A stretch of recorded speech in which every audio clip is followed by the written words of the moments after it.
गौर भक्तवृंदा। हरे कृष्णा कृष्ण कृष्ण हरे हरे, हरे राम राम राम हरे हरे। हरे कृष्ण ಎಲ್ಲ ಹಾಡಿ, कृष्ण कृष्ण हरे हरे, हरे राम राम राम हरे हरे। हरे कृष्ण कृष्ण कृष्ण हरे हरे, हरे राम राम राम राम हरे हरे। हरे कृष्ण कृष्ण हरे हरे, हरे राम राम राम राम हरे हरे। हरे कृष्ण कृष्ण कृष्ण हरे हरे, हरे राम राम राम राम हरे हरे। हरे कृष्ण कृष्ण हरे हरे, हरे राम राम राम राम हरे हरे। हरे कृष्ण कृष्ण कृष्ण हरे हरे, हरे राम राम राम राम हरे हरे।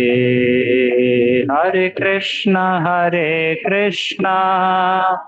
कृष्ण कृष्ण हरे हरे, हरे राम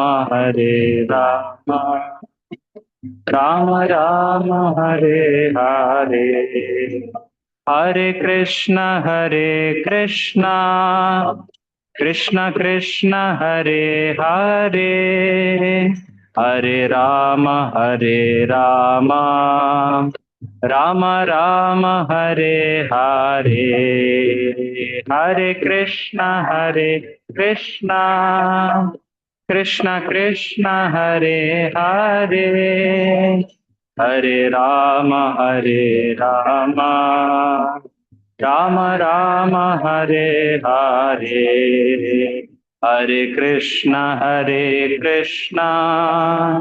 कृष्ण कृष्ण हरे हरे, हरे राम राम राम राम हरे हरे। हरे कृष्ण हरे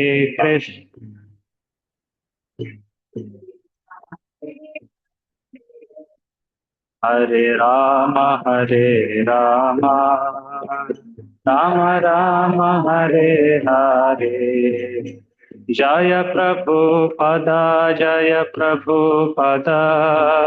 प्रभुपद जय प्रभुपद।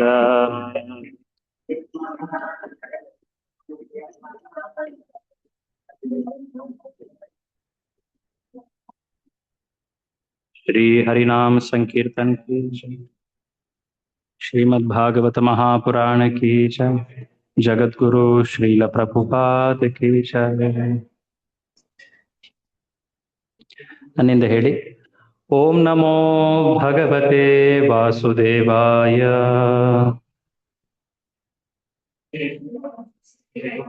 ಓಂ ನಮೋ ಭಗವತೆ ವಾಸುದೇವಾಯ, ಓಂ ನಮೋ ಭಗವತೆ ವಾಸುದೇವಾಯ। ನಾರಾಯಣಂ ನಮಸ್ಕೃತ್ಯ ನರಂ ಚೈವ ನರೋತ್ತಮಂ ದೇವಿಂ ಸರಸ್ವತಿಂ ವ್ಯಾಸಂ ತತೋ ಜಯಮುದೀರಯೇತ್। ನಷ್ಟಪ್ರಾಯೇಷ್ವಭದ್ರೇಷು नित्यं भागवत सेवया भगवतीरुत्तमश्लोके भक्तिर्भवति नैष्ठिकी कृष्णाय वासुदेवाय देवकी नन्दनाय च नन्दगोपकुमाराय गोविन्दाय नमो नमः। ॐ अज्ञानतिमिरान्धस्य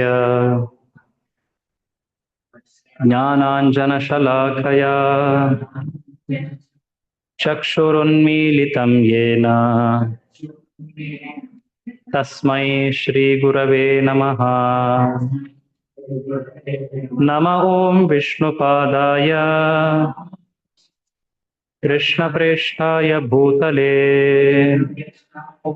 श्रीमते भक्तिवेदान्त स्वामिन्निति नामिने। नमस्ते सारस्वते देवे गौरवाणी प्रचारिणे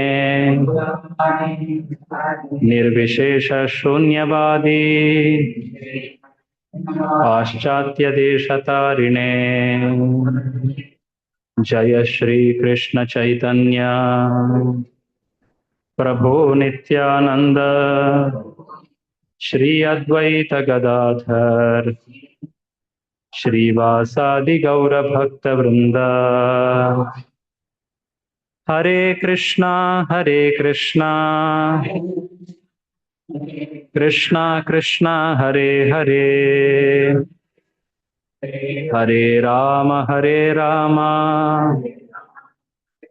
राम राम हरे हरे। मूकं करोति वाचालं पंगुं लंघयते गिरिं यत्कृपातमहं वन्दे श्रीगुरुं दीनतारिणम्। ಹರೇ ಕೃಷ್ಣ. ಎಲ್ಲ ಭಕ್ತರಿಗೆ ನಮಸ್ಕಾರ. ಪ್ರತಿ ಶನಿವಾರ ಇದು ವರ್ಕ್ ಓನ್ಲಿ ವಿಡಿಯೋಸ್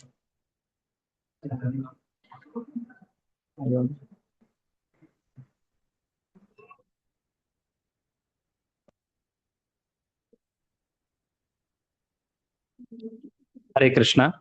ಪ್ರತಿ ಶನಿವಾರ ಈ ರೀತಿ ಒಂದೊಂದು ಅಧ್ಯಾಯದ ಭಾಗವತದ ಒಂದೊಂದು ಅಧ್ಯಾಯವನ್ನ ನಾವು ಕಲಿತಾ ಬರ್ತಾ ಇದ್ದೀವಿ. ಇಲ್ಲಿವರೆಗೆ 3 ಸ್ಕಂದ ಭಾಗವತವನ್ನ ನಾವು ಚರ್ಚೆ ಮಾಡಿದ್ದೀವಿ ಅಲ್ವಾ. 4ನೇ ಸ್ಕಂದ ಬಹಳ ಅನೇಕ ತುಂಬಾ ರೋಮಾಂಚಕವಾದಂತಹ ಭಕ್ತಿಮಯವಾದಂತಹ ಪ್ರಸಂಗಗಳಿವೆ. ಭಕ್ತಿಯಲ್ಲಿ ಹೇಗೆ ಬೆಳಿಬೇಕು ಅನ್ನೋದನ್ನ 4ನೇ ಅಧ್ಯಾಯದಲ್ಲಿ ಬಹಳ ಒಳ್ಳೆ ಪ್ರಸಂಗಗಳ ಮೂಲಕ ನಮಗೆ ಕಲಿಸಲಾಗತ್ತೆ. ಮೊದಲನೇದಾಗಿ ಭಕ್ತಿಯಲ್ಲಿ ಎಚ್ಚರಿಕೆ, ಎಷ್ಟು ಎಚ್ಚರದಿಂದ ಭಕ್ತಿ ಪಾಲಿಸ್ಬೇಕು ಅನ್ನೋದನ್ನ ಮೊದಲನೇ ಪ್ರಸಂಗದಲ್ಲಿ ಹೇಳ್ತಾರೆ. ಆ ಮೊದಲನೇ ಪ್ರಸಂಗದ ಹೆಸರೇ ದಕ್ಷ ಪ್ರಸಂಗ. ದಕ್ಷ ಯಜ್ಞ, ಆನಂತರ ಸತಿಯ ದೇಹತ್ಯಾಗ, ಆನಂತರ ಅನೇಕ ವಿಷಯಗಳು ಬರ್ತಾ ಹೋಗುತ್ತೆ. ಇದಾದ್ಮೇಲೆ ಭಕ್ತಿಯನ್ನ ಎಷ್ಟು ಗಂಭೀರವಾಗಿ ಪಾಲಿಸ್ಬೇಕು ಅನ್ನೋದನ್ನ 2ನೇ ಪ್ರಸಂಗದಲ್ಲಿ ಹೇಳ್ತಾರೆ. ಎಚ್ಚರಿಕೆ ಮೊದಲು ಕೊಟ್ಟು ನಂತರ ಹೇಗೆ ಅದನ್ನ ಚೆನ್ನಾಗಿ ಪಾಲಿಸ್ಬೇಕು ಅನ್ನೋದನ್ನ 2ನೇ ಪ್ರಸಂಗದಲ್ಲಿ ಹೇಳ್ಕೊಡ್ತಾರೆ. ಯಾವುದದು? ಧ್ರುವರಾಜನ ಪ್ರಸಂಗ. ಧ್ರುವ ಬಾಲಕ, ಆತ ಎಷ್ಟು ಗಂಭೀರವಾಗಿ ಭಕ್ತಿಯನ್ನ ಪಾಲಿಸ್ತಾನೆ. ಇದಾದ ಮೇಲೆ ಆ ಪೃಥು ಅನ್ನೋ ಇನ್ನೊಬ್ಬ ಮಹಾನ್ ಭಗವಂತನ ಭಕ್ತ,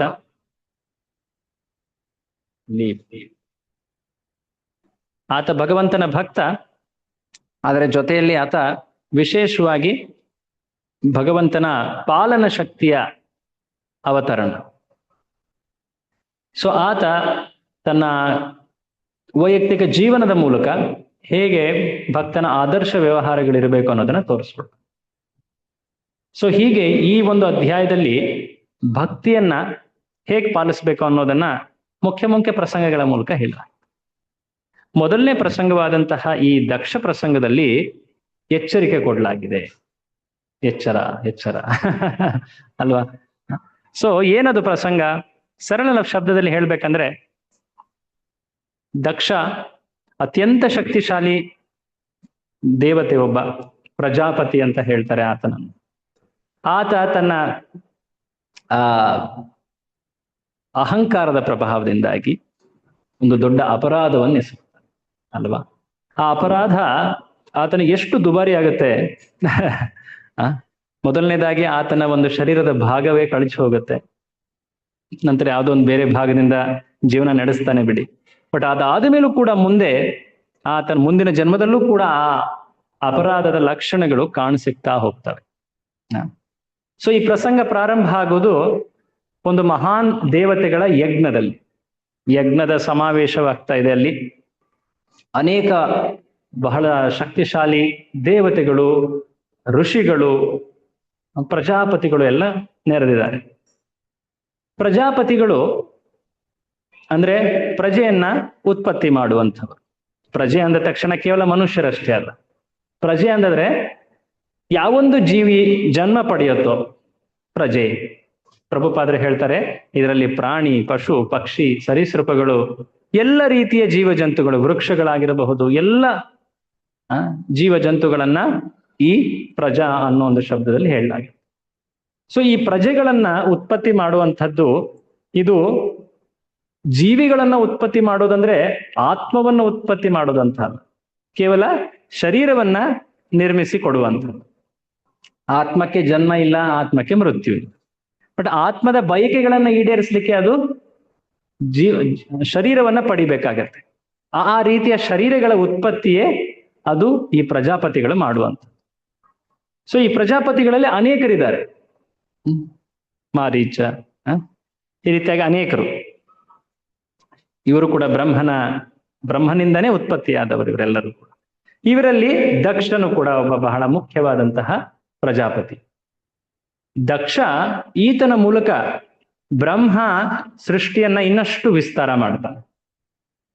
ಸೊ ದಕ್ಷನಿಗೆ ಒಟ್ಟಾರೆ 16 ಕನ್ಯೆ ಅಂದ್ರೇನು, ಕನ್ಯೆಯರ ಮಕ್ಕಳಾಗಿ ಆತನಿಗೆ ಜನ್ಮಿಸಿರ್ತಾರೆ, ಪುತ್ರಿಯರು. ಪ್ರತಿಯೊಬ್ಬರನ್ನು ಕೂಡ ಅತ್ಯಂತ ಪ್ರಬಲವಾದಂತಹ ಮುನಿಗಳು, ಋಷಿಗಳಿಗೆ ಆತ ಕನ್ಯಾದಾನವಾಗಿ ನೀಡಿರ್ತಾನೆ. 16ನೇವಳಾದಂತಹ ಸತಿ, ಈಕೆ ವಿಶೇಷ. ಹರೇ ಕೃಷ್ಣ.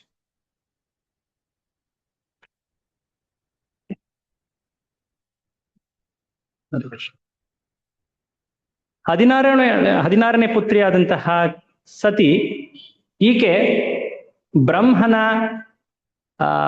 ಮಾತಿನ ಮೇಲೆ ದಕ್ಷ ಈಕೆಯನ್ನ ಶಿವನಿಗೆ ಪತ್ನಿಯಾಗಿ ನೀಡಿರ್ತಾನೆ. ಸೊ ಸತಿ ಆಕೆ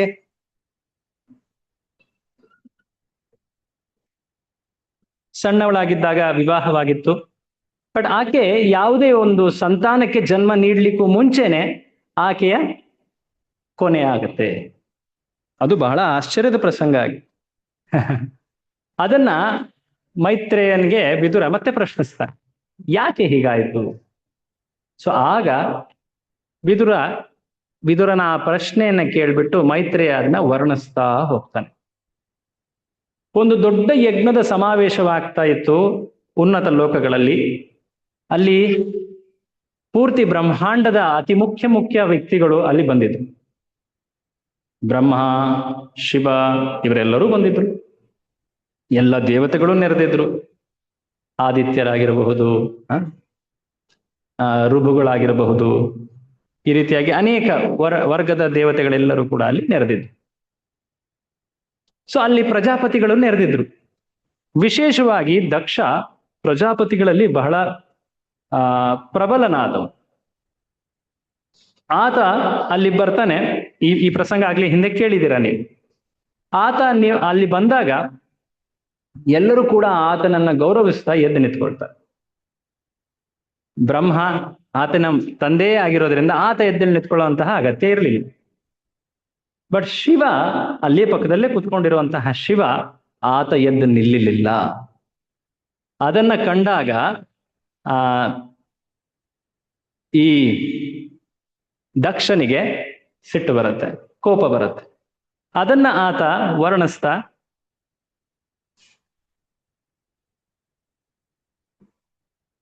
ಬರ್ತಿದ್ಯಾ? ಅದನ್ನ ಆತ ವರ್ಣಿಸ್ತಾ ಹೇಳ್ತಾನೆ, ನೀನು ಯಾಕೆ ನನ್ನನ್ನು ಕಂಡಾಗ ನೀನು ನನ್ನ ಎದ್ದು ನಿಂತು ಗೌರವಿಸಲಿಲ್ಲ? ನಾನು ನಿನ್ನ ಟೀಕಿಸ್ತಾ ಇದ್ದೀನಿ ಅಂತ ತಿಳ್ಕೊಳ್ಬೇಡ, ಬಟ್ ಆಕ್ಚುಲಿ ಹೇಳ್ಬೇಕಂದ್ರೆ ನಿನ್ನ ನಿಜ ಪರಿಚಯವನ್ನ ನಾನು ಜನರಿಗೆ ಹೇಳ್ತಾ ಇದ್ದೀನಿ. ಸೊ ಅಲ್ಲಿ ಪ್ರಜಾಪತಿಯಾದಂತಹ ಆ ದಕ್ಷ ಶಿವನನ್ನ ನಿಂದಿಸ್ತಾನೆ, ಅನೇಕ ರೀತಿಯಲ್ಲಿ ನಿಂದಿಸ್ತಾನೆ. ನೀನೇ ಅಹಂಕಾರಿಯಾಗಿದ್ದೀಯ, ನಿನಗೆ ಬೇರೆಯವರನ್ನ ಗೌರವಿಸೋದು ಈ ಒಂದು ನನ್ನನ್ನು ನೀನು ಗೌರವಿಸ್ತಾ ಇಲ್ಲ, ನಾನು ನಿನಗಿಂತ ಹಿರಿಯ, ಆ ರೀತಿ ನೋಡಿದ್ರೆ ನೀನು ನನ್ನ ಅಳಿಯ, ನೀನು ನನ್ನನ್ನು ಗೌರವಿಸದೆ ಒಂದು ದೊಡ್ಡ ಅಪರಾಧವನ್ನ ಮಾಡಿದೀಯ. ಇದರಿಂದಾಗಿ ನೀನು ಮತ್ತೆ ನಿನ್ನ ಹಿಂಬಾಲಕರು ನಾಸ್ತಿಕರಾಗ್ತಾರೆ. ನಿನಗೆ ಯಜ್ಞದಲ್ಲಿ ಯಾವುದೇ ಒಂದು ಅರ್ಪಣೆ ಅಥವಾ ಭಾಗ ಇಲ್ಲದೆ ಇರಲಿ ಅಂತ ಹೇಳಿ ಆತ ಅಲ್ಲಿ ಮಾತುಗಳನ್ನ ಹೇಳ್ಬಿಟ್ಟು ಅಲ್ಲಿಂದ ಹೋಗ್ಬಿಟ್ಟ. ಇದಾದ ಮೇಲೆ ಶಿವ ಏನೂ ಮಾತನಾಡ್ತಾ ಇಲ್ಲ. ಶಿವನಿಗೆ ಗೊತ್ತಾಯ್ತು ಏನೆಲ್ಲ ನಡೀತಾ ಇದೆ ಅಂತೆ. ಅವನೊಬ್ಬ ಒಂದು ತುಂಬಾ ದೀರ್ಘವಾದಂತಹ ಭಗವಂತನ ಧ್ಯಾನದಲ್ಲಿದ್ದ.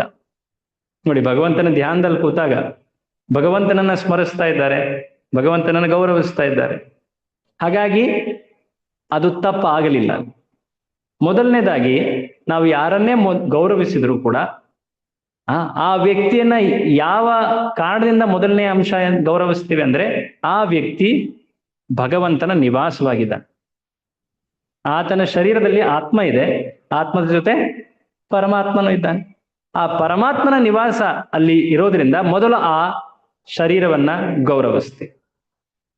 ಮನುಷ್ಯರನ್ನಷ್ಟೇ ಅಲ್ಲ, ಯಾವುದೇ ಜೀವ ಜಂತುಗಳನ್ನು ಗೌರವಿಸ್ಬೇಕು. ಯಾಕೆ? ಪ್ರತಿಯೊಂದು ಕೂಡ ಭಗವಂತನ ಆವಾಸ ಅಥವಾ ನಿವಾಸ. ಈಶ ಆವಾಸ, ಈಶಾವಾಸ್ಯ ಅಂತನೂ ಕೂಡ ಹೇಳ್ತಾರೆ. ಸೊ ಭಗವಂತನ ವಾಸ ಎಲ್ಲೆಡೆಯೂ ಇರೋದ್ರಿಂದ ಸೃಷ್ಟಿಯನ್ನೇ ಗೌರವಿಸ್ಬೇಕು. ಎರಡನೇದಾಗಿ ಆ ಜೀವಿ ಭಗವಂತನ ಅಂಶ, ಭಗವಂತನ ಅಂಶವಾಗಿರೋದ್ರಿಂದ ಭಗವಂತನ ಶಕ್ತಿ ಗೌರವಿಸ್ಬೇಕು. ಅದಕ್ಕೂ ಮಿಗಿಲಾಗಿ ಆ ವ್ಯಕ್ತಿಯಲ್ಲಿ ಒಳ್ಳೆ ಗುಣಗಳಿದ್ರೆ, ವಿಶೇಷವಾಗಿ ಆತ ವಯೋವೃದ್ಧನಾಗಿದ್ರೆ, ವಯಸ್ಸಿನಲ್ಲಿ ವೃದ್ಧನಾಗಿದ್ರೆ, ಶೀಲದಲ್ಲಿ ವೃದ್ಧನಾಗಿದ್ರೆ, ಚರಿತ್ರೆ ಅಥವಾ ಗುಣದಲ್ಲಿ ವೃದ್ಧನಾಗಿದ್ರೆ, ಜ್ಞಾನದಲ್ಲಿ ವೃದ್ಧನಾಗಿದ್ರೆ, ವಿಶೇಷವಾಗಿ ಭಕ್ತಿಯಲ್ಲಿ ವೃದ್ಧನಾಗಿದ್ರೆ ಅವರನ್ನು ವಿಶೇಷವಾಗಿ ಗೌರವಿಸ. ಸೊ ಗೌರವವನ್ನು ತೋರಿಸೋದಕ್ಕೆ ಸಾಕಷ್ಟು ಕಾರಣಗಳಿವೆ. ಇಲ್ಲಿ ಶಿವ ಹೊರಮುಖದಲ್ಲಿ ದಕ್ಷನನ್ನ ಗೌರವಿಸದಂತೆ ಕಾಣಲಿಲ್ಲ. ಬಟ್ ಆಕ್ಚುಲಿ ಏನ್ ಮಾಡ್ತಾ ಇದ್ದ ಆತ ಭಗವಂತನನ್ನ ಧ್ಯಾನಿಸ್ತಾ ಇದ್ದ. ಸೊ ಹಾಗಾಗಿ ಅಲ್ಲಿ ಆತ ಯಾವುದೇ ರೀತಿಯ ಅಗೌರವ ಅಥವಾ ಅಪರಾಧವನ್ನ ಎಸಗಲಿಲ್ಲ. ಬಟ್ ದಕ್ಷ ಆತನಿಗೆ ಈ ಶಿವನ ಭಕ್ತಿ ಧ್ಯಾನದ ಬಗ್ಗೆ ಅರಿವಿರಲಿಲ್ಲ. ಆತ ಏನ್ ಅನ್ಕೊಂಡ, ಸಾಮಾನ್ಯ ದೃಷ್ಟಿಯಂತೆ, ಈತನಿಗೆ ನನ್ನ ಸ್ಥಾನ ತಿಳಿದಿಲ್ಲ, ನನ್ನ ಶಕ್ತಿ ತಿಳಿದಿಲ್ಲ, ಅಗೌರವ ತೋರಿಸ್ತಾ ಇದ್ದಾನೆ. ಸೊ ಈತನಿಗೆ ಪಾಠ ಕಲಿಸ್ಬೇಕು, ನಾನು ಹಿರಿಯ ಅನ್ನೋ ಒಂದು ಭಾವದಲ್ಲಿ ಆತ ಒಂದು ಅಹಂಕಾರದ ಮಾತುಗಳನ್ನ ಹೇಳಿ. ಶಿವ ಅದನ್ನ ತುಂಬಾ ಗಂಭೀರವಾಗಿ ಪರಿಗಣಿಸ್ಲಿಲ್ಲ. ಬಟ್ ಶಿವನ ಹಿಂಬಾಲಕರೇನಿದ್ರು, ಶಿವಗಣದವರೇನಿದ್ರು, ಅವರು ಕ್ರೋಧಿತರಾದ್ರು. ನೀವೆಲ್ಲ ಅದನ್ನ ಕೇಳಿದರೆ ಹಿಂದಿನ ಅಧ್ಯಾಯಗಳಲ್ಲಿ ಅವರು ಕೂಡ ಕೆಲ ಶಾಪಗಳನ್ನ ಹಾಕ್ತಾರೆ. ಅದನ್ನ ಕೇಳ್ಬಿಟ್ಟು ದಕ್ಷನ ಪಕ್ಷದಿಂದ ಭೃಗು ಮತ್ತೆ ಇತ್ಯಾದಿ ಬೇರೆ ಋಷಿಗಳು ಕೂಡ ಅಲ್ಲಿ ಶಾಪವನ್ನ ನೀಡ್ತಾರೆ. ಸೊ ಪರಸ್ಪರ ಶಾಪಗಳೇ ಅಲ್ಲಿ ವಿನಿಮಯ ಆಗ್ತದೆ. ಶಿವ ಅದನ್ನ ನೋಡ್ಬಿಟ್ಟು ಅತ್ಯಂತ ಒಂದು ರೀತಿ ಬೇಸರದಿಂದ ಆ ಒಂದು ಸಭೆಯಿಂದ ಹೊರ ಹೋಗ್ಬಿಡ್ತಾರೆ. ಇದು ಆಗಿ ಸಾಕಷ್ಟು ವರ್ಷಗಳಾಗಿದೆ, ಸಾಕಷ್ಟು ವರ್ಷಗಳು. ಇದಾದ ಮೇಲೆ ಇದೇ ರೀತಿ ಅವರ ಸಂಬಂಧ ಇತ್ತು. ಹೊರಮುಖದಲ್ಲಿಯೇ ದಕ್ಷ ಮಾವ, ಶಿವ ಅಳಿಯ. ಆದ್ರೆ ಶಿವನಿಗೆ ಗುಣಾವತಾರದ ಸ್ಥಾನ, ತ್ರಿಮೂರ್ತಿಗಳಲ್ಲಿ ಸ್ಥಾನ, ದಕ್ಷ ಪ್ರಜಾಪತಿ. ಸೊ ಅವರ ಕಾರ್ಯಗಳನ್ನ ಅವರು ನಡೆಸ್ತಾ ಹೋಗ್ತಾ ಇದ್ರು ಬ್ರಹ್ಮಾಂಡದಲ್ಲಿ. ವಿಶೇಷವಾಗಿ ಬ್ರಹ್ಮ ಆ ದಕ್ಷನಿಗೆ ಪ್ರಜಾಪತಿಗಳಲ್ಲಿ ಮುಖ್ಯಸ್ಥ ಅಂತ ಹೇಳಿ ಆತನಿಗೆ ನೇಮಕ ಮಾಡ್ತಾನೆ. ಅದಾದ ಮೇಲೆ ದಕ್ಷ ಅತಿ ವೈಭವಯುತವಾದಂತಹ ಒಂದು ಮಹಾನ್ ಯಜ್ಞವನ್ನ ಏರ್ಪಡಿಸ್ತಾನೆ. ವಾಜಪೇಯ ಯಜ್ಞ ಅಂತ ಹೇಳ್ತಾರೆ. ಆ ವಾಜಪೇಯಿ ಯಜ್ಞದಲ್ಲೂ ಕೂಡ ಆ ಕೊನೆ ಭಾಗ ಅತ್ಯಂತ ದೀರ್ಘವಾಗಿತ್ತು, ವೈಭವಯುತವಾಗಿತ್ತು. ಆ ಯಜ್ಞಕ್ಕೆ ಪೂರ್ತಿ ಬ್ರಹ್ಮಾಂಡದ ಎಲ್ಲ ಶ್ರೇಷ್ಠ ವ್ಯಕ್ತಿಗಳನ್ನ ಆತ ಆಹ್ವಾನಿಸಿದ್ದ. ಸೊ ಎಲ್ಲೆಡೆ ಕೂಡ ಅದೇ ಮಾತಾಗ್ತಾ ಇತ್ತು, ಅರೆ ದಕ್ಷನ ಯಜ್ಞ ಬಹಳ ವಿಶೇಷವಾದದ್ದು, ಹೋಗೋಣ ಬನ್ನಿ ಅಂತ ಎಲ್ಲೆಡೆ ಅದರ ಮಾತೇ ನಡೀತಾ ಇತ್ತು. ಹೀಗಿದ್ದಾಗ ಕೈಲಾಸದಲ್ಲಿ ಈ ಶಿವನ ಜೊತೆ ಇರುವಂತಹ ಆತನ ಪತ್ನಿ ಸತಿಗೆ ಈ ಮಾತು ಕಿವಿಗೆ ಬಿತ್ತು. ಏನದು?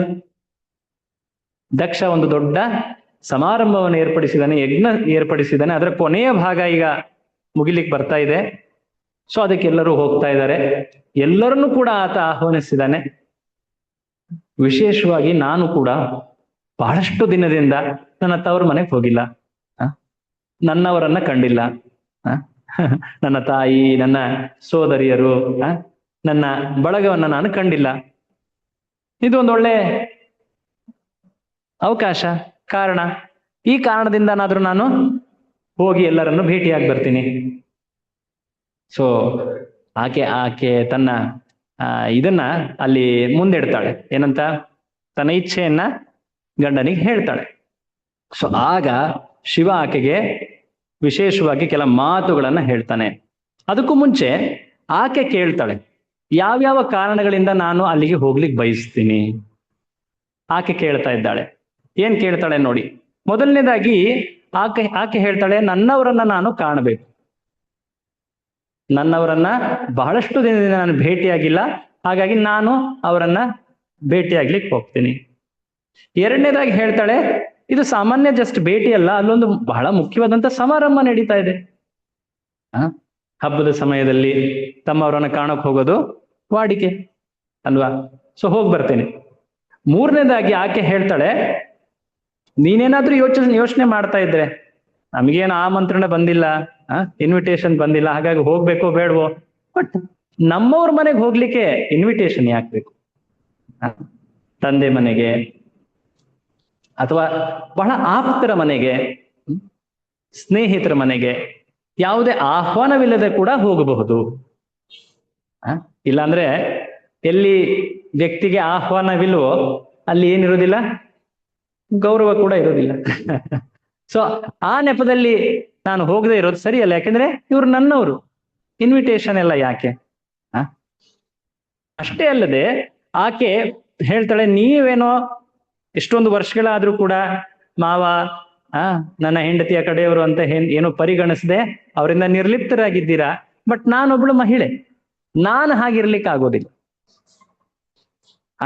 ಆಕೆ ಹೇಳ್ತಾ ಇದ್ದಾಳೆ, ಒಂದ್ ರೀತಿ ತನ್ನ ವೀಕ್ನೆಸ್ ಅನ್ನು ಕೂಡ ಹೇಳ್ತಾ ಇದ್ದಾಳೆ, ಬಟ್ ಆಕೆ ಅದನ್ನ ತುಂಬಾ ಪ್ರಾಮಾಣಿಕವಾಗಿ ಒಪ್ಕೊಳ್ತಾ ಇದ್ದಾಳೆ. ನನ್ನವ್ರ ಕುರಿತಾಗಿ ನನಗೆ ಮಮತೆ ಇದೆ, ನಾನು ಹೋಗಿ ಅವ್ರನ್ನ ಭೇಟಿಯಾಗಿ. ಅದಾದ್ಮೇಲೆ ಆಕೆಯೇ ವಿಶೇಷವಾಗಿ ಹೇಳ್ತಾಳೆ, ದಯವಿಟ್ಟು ನೀವು ಜಗತ್ನಲ್ಲಿರೋ ಎಲ್ಲರ ಇಚ್ಛೆಗಳನ್ನ ಪೂರೈಸ್ತೀರಾ. ಆಶುತೋಷ ಅನ್ನೋದು ನಿಮ್ಮ ಪ್ರಸಿದ್ಧವಾದಂತ ಹೆಸರು. ಎಲ್ಲರ ಇಚ್ಛೆಗಳನ್ನ ಪೂರೈಸುವಂತವ್ರು ಚರಾಚರ ಗುರುಗಳು ನೀವು. ಶಿವನ ಸ್ಥಾನವನ್ನು ಕೂಡ ಆಕೆ ಹೇಳ್ತಾಳೆ. ನಿಮ್ಮ ಪತ್ನಿಯಾದಂತ ನನ್ನ ಇಚ್ಛೆಯನ್ನ ನೀವು ಪೂರೈಸೋದಿಲ್ವಾ? ದಯವಿಟ್ಟು ನನ್ನನ್ನ ಕಳಿಸ್ಕೊಡಿ. ಶಿವನಿಗೆ ತಿಳಿದಿತ್ತು ಈ ರೀತಿಯಾಗಿ ಆಕೆ ಯೋಚಿಸ್ತಾ ಇದ್ದಾಳೆ ಅಂತ. ಬಟ್ ಗಂಡನಾಗಿ ಆತ ವಿವೇಕದ ಬುದ್ಧಿಯ ಮಾತುಗಳನ್ನ ಹೇಳ್ತಾನೆ, ಬಹಳ ಮುಖ್ಯವಾದದ್ದಿಲ್ಲಿ. ಶಿವ ತಿಳಿಸ್ತಾನೆ, ಹೇ ಸತಿ ಭವಾನಿ, ನೋಡು, ಎಲ್ಲಿ ನಮಗೆ ಆಹ್ವಾನವಿರೋದಿಲ್ವೋ ಅಲ್ಲಿ ಗೌರವ ಕೂಡ ಇರೋದಿಲ್ಲ. ಸೊ ಗೌರವ ಇಲ್ಲದ ಕಡೆ ಹೋದಾಗ ಬಹಳಷ್ಟು ಬಾರಿ ನಮ್ಮ ಮನಸ್ಸಿಗೆ ನೋವೇ ಉಂಟಾಗತ್ತೆ, ಅಪಮಾನವಾದಂತಾಗತ್ತೆ. ಹಾಗಾಗಿ ಅಲ್ಲಿ ಹೋಗಬಾರದು. ಮುಖ್ಯವಾಗಿ ನೀನೇನೋ ಹೇಳ್ತಾ ಇದ್ದೆ, ಇವರು ನನ್ನ ಆತ್ಮೀಯರು ಅಂತ. ಆತ್ಮೀಯರ ಮಾತುಗಳೇ ಶತ್ರುಗಳ ಮಾತಿಗಿಂತ ನಮ್ಗೆ ನೋವನ್ನುಂಟು ಮಾಡಬಹುದು. ಯಾವಾಗ ಮನಸ್ಸಿನಲ್ಲಿ ಖಿನ್ನತೆ ಅಥವಾ ವಿಶೇಷವಾಗಿ ವ್ಯತ್ಯಾಸಗಳಿರ್ತದೋ ಆಗ ಸಂಬಂಧಿಕರೇ ತಮ್ಮ ಮಾತುಗಳಿಂದ ನಮಗೆ ಹೆಚ್ಚಿನ ನೋವನ್ನು ನೀಡ್ತಾರೆ. ಸೊ ಅಲ್ಲಿ ಶಿವ ಹೇಳ್ತಾನೆ, ಶತ್ರುಗಳ ನುರಿತವಾದಂತಹ ಬಾಣಕ್ಕಿಂತ ಆಪ್ತರ ಕಟು ಮಾತುಗಳು ಹೆಚ್ಚು ನೋವನ್ನ ನೀಡುತ್ತದೆ. ಅದಾದ್ಮೇಲೆ ಆಕೆ ಹೇಳ್ತಾಳೆ, ನೋಡು, ಇನ್ನೊಂದು ಗಮನಿಸ್ಬೇಕಾದಂತ ಅಂಶ ಅಂದ್ರೆ, ನಿನ್ನ ತಂದೆ ಅಂದ್ರೆ ನನ್ನ ಮಾವ, ಆತ ನನ್ನನ್ನು ದ್ವೇಷಿಸ್ತಾನೆ. ದ್ವೇಷಿಗಳ ಮನೆಗೆ ಹೋದ್ರೆ ಅದು ನಮ್ಗೆ ಮನಸ್ಸಿಗೂ ಕೂಡ ಶಾಂತಿಯನ್ನ ನೀಡೋದಿಲ್ಲ. ದ್ವೇಷಕ್ಕೆ ಕಾರಣ ಏನು? ನೀವೇ ತಪ್ಪು ಮಾಡದಂತಿತ್ತಲ್ವಾ, ಎದ್ ನಿಲ್ಲಲ್ಲ ಅಲ್ವಾ ನೀವೇ? ಆಗ ಆತ ಹೇಳ್ತಾನೆ, ನೋಡು, ನಾನು ಭಗವಂತನನ್ನ ಧ್ಯಾನಿಸ್ತಾ ಇದ್ದೆ. ಭಗವಂತನನ್ನ ಧ್ಯಾನಿಸ್ತಾ ಇರೋದ್ರಿಂದ ಯಾವುದೇ ರೀತಿಯ ತಪ್ಪಾಗ್ಲಿಲ್ಲ ಅಲ್ಲಿ. ದಕ್ಷ ಇದನ್ನ ತಿಳಿದ ಅಹಂಕಾರದಲ್ಲಿ ಆ ಮಾತುಗಳನ್ನ ಹೇಳ್ದ. ಆತನಿಗೆ ನನ್ನ ಮೇಲೆ ಮೊದಲಿನಿಂದಲೂ ಈ ರೀತಿಯ ಅಗೌರವ ಇತ್ತು. ಕೇವಲ ಬ್ರಹ್ಮನ ಒತ್ತಾಯದ ಮೇರೆಗೆ ಆತ ನನ್ನನ್ನ ನಿನ್ನ ಜೊತೆ ವಿವಾಹ ಮಾಡಿಸ್ಕೊತ. ಸೊ ಹಾಗಾಗಿ ನಾನು ಆತನ ಹೊರಮುಖದಲ್ಲಿ ಗೌರವ ತೋರಿಸ್ಲಾ ಇಲ್ಲ. ಅದಕ್ಕೂ ಮಿಗಿಲಾಗಿ ಕೊನೆ ಮಾತನ್ನ ಹೇಳ್ತಾನೆ, ನೋಡು, ನನಗೆ ಏನೋ ವಿಪರೀತ ಆಗೋದು ಮುನ್ನೆಚ್ಚರಿಕೆ ಕಾಣ್ತಾ ಇದೆ. ನನ್ನ ಮಾತನ್ನ ನೀನು ಮೀರಿ ಹೋದ್ರೆ ನೀನೇ ನಿನ್ನ ಅಂತ್ಯಕ್ಕೆ ಕಾರಣವಾಗ್ತೀಯ ಅಂತ ಶಿವ ಅಲ್ಲಿ ಮುನ್ನೆಚ್ಚರಿಕೆಯನ್ನು ನೀಡ್ದ. ಶಿವನಿಗೆ ಗೊತ್ತಿತ್ತು, ನಾನು ಈಕೆನ ತಡೆದ್ರೆ ಈಕೆ ಅಲ್ಲಿ ಹೋಗದೇನೆ ಇಲ್ಲೇ ಆಕೆ ಕೊನೆ ಆಗ್ತಾಳೆ, ಆಕೆನ ಕಳಿಸ್ಕೊಟ್ರೆ ಅಲ್ಲೂ ಆಕೆ ಕೊನೆ ಆಗ್ತಾಳೆ. ಬಟ್ ಆತ ಬುದ್ಧಿಮಾತನ್ನ ಹೇಳೋದನ್ನ ನಿಲ್ಲಿಸ್.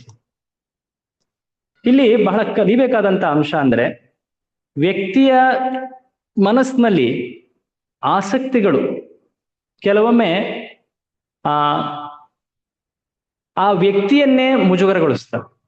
ಎಷ್ಟರ ಮಟ್ಟಿಗೆ ಅಂದ್ರೆ ಆತನ ಕೊನೆಯನ್ನು ಮಾಡಿಬಿಡ್ತಾರೆ. ಇಲ್ಲಿ ಬಹಳ ಗಮನಿಸಬೇಕಾದ ಅಂಶ, ಆಕೆಯ ಹೃದಯದಲ್ಲಿ ಅಥವಾ ಆಕೆಯ ಚಿತ್ತದಲ್ಲಿ ಒಂದು ರೀತಿ ಸಂಘರ್ಷ. ನನ್ನ ಗಂಡ ಅತ್ಯಂತ ಶಕ್ತಿಶಾಲಿ ಶಿವ, ಆತ ಒಂದು ರೀತಿ ನಿರ್ಲಿಪ್ತ, ಎಲ್ಲರಿಗೂ ದಯೆಯನ್ನ ತೋರಿಸೋನು.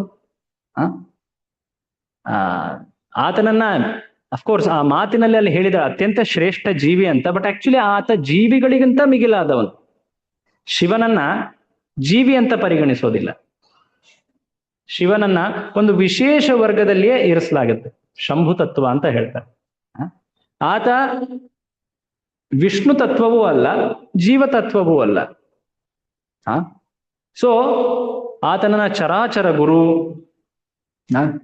ಭೂತಾತ್ಮ ಆತ್ಮ ಅಂದ್ರೆ ಏನೋ, ಆತ ಪರಮಾತ್ಮನಂತೆ ಆತನಿಗೂ ಕೂಡ ಎಲ್ಲ ಜೀವಿಯ ವಿಷಯಗಳು ತಿಳಿದಿವೆ, ಇಚ್ಛೆಗಳು ತಿಳಿದಿವೆ. ಸೊ ಹೀಗೆಲ್ಲ ಆತನ ಗುಣಗಳನ್ನ ಆತ ನೆನೆಸ್ತಾ ಇದ್ದಾಳೆ. ಬಟ್ ಆತನಲ್ಲಿರುವಂತಹ ಭೌತಿಕ ಆಸಕ್ತಿ, ಆಕೆಯಲ್ಲಿರುವಂತಹ ಭೌತಿಕ ಆಸಕ್ತಿ, ಅದು ಅವಳನ್ನ ಕಾಡ್ತಾ ಇದೆ. ನಾನು ಹೋಗ್ತೀನಿ ಅಂತ ಹೇಳಿ ಕೆಲವೊಮ್ಮೆ ಆಕೆ ತನ್ನ ಮನೆ ಹೊಸ್ತಿಲಿಗೆ ಹೋಗ್ತಾಳೆ.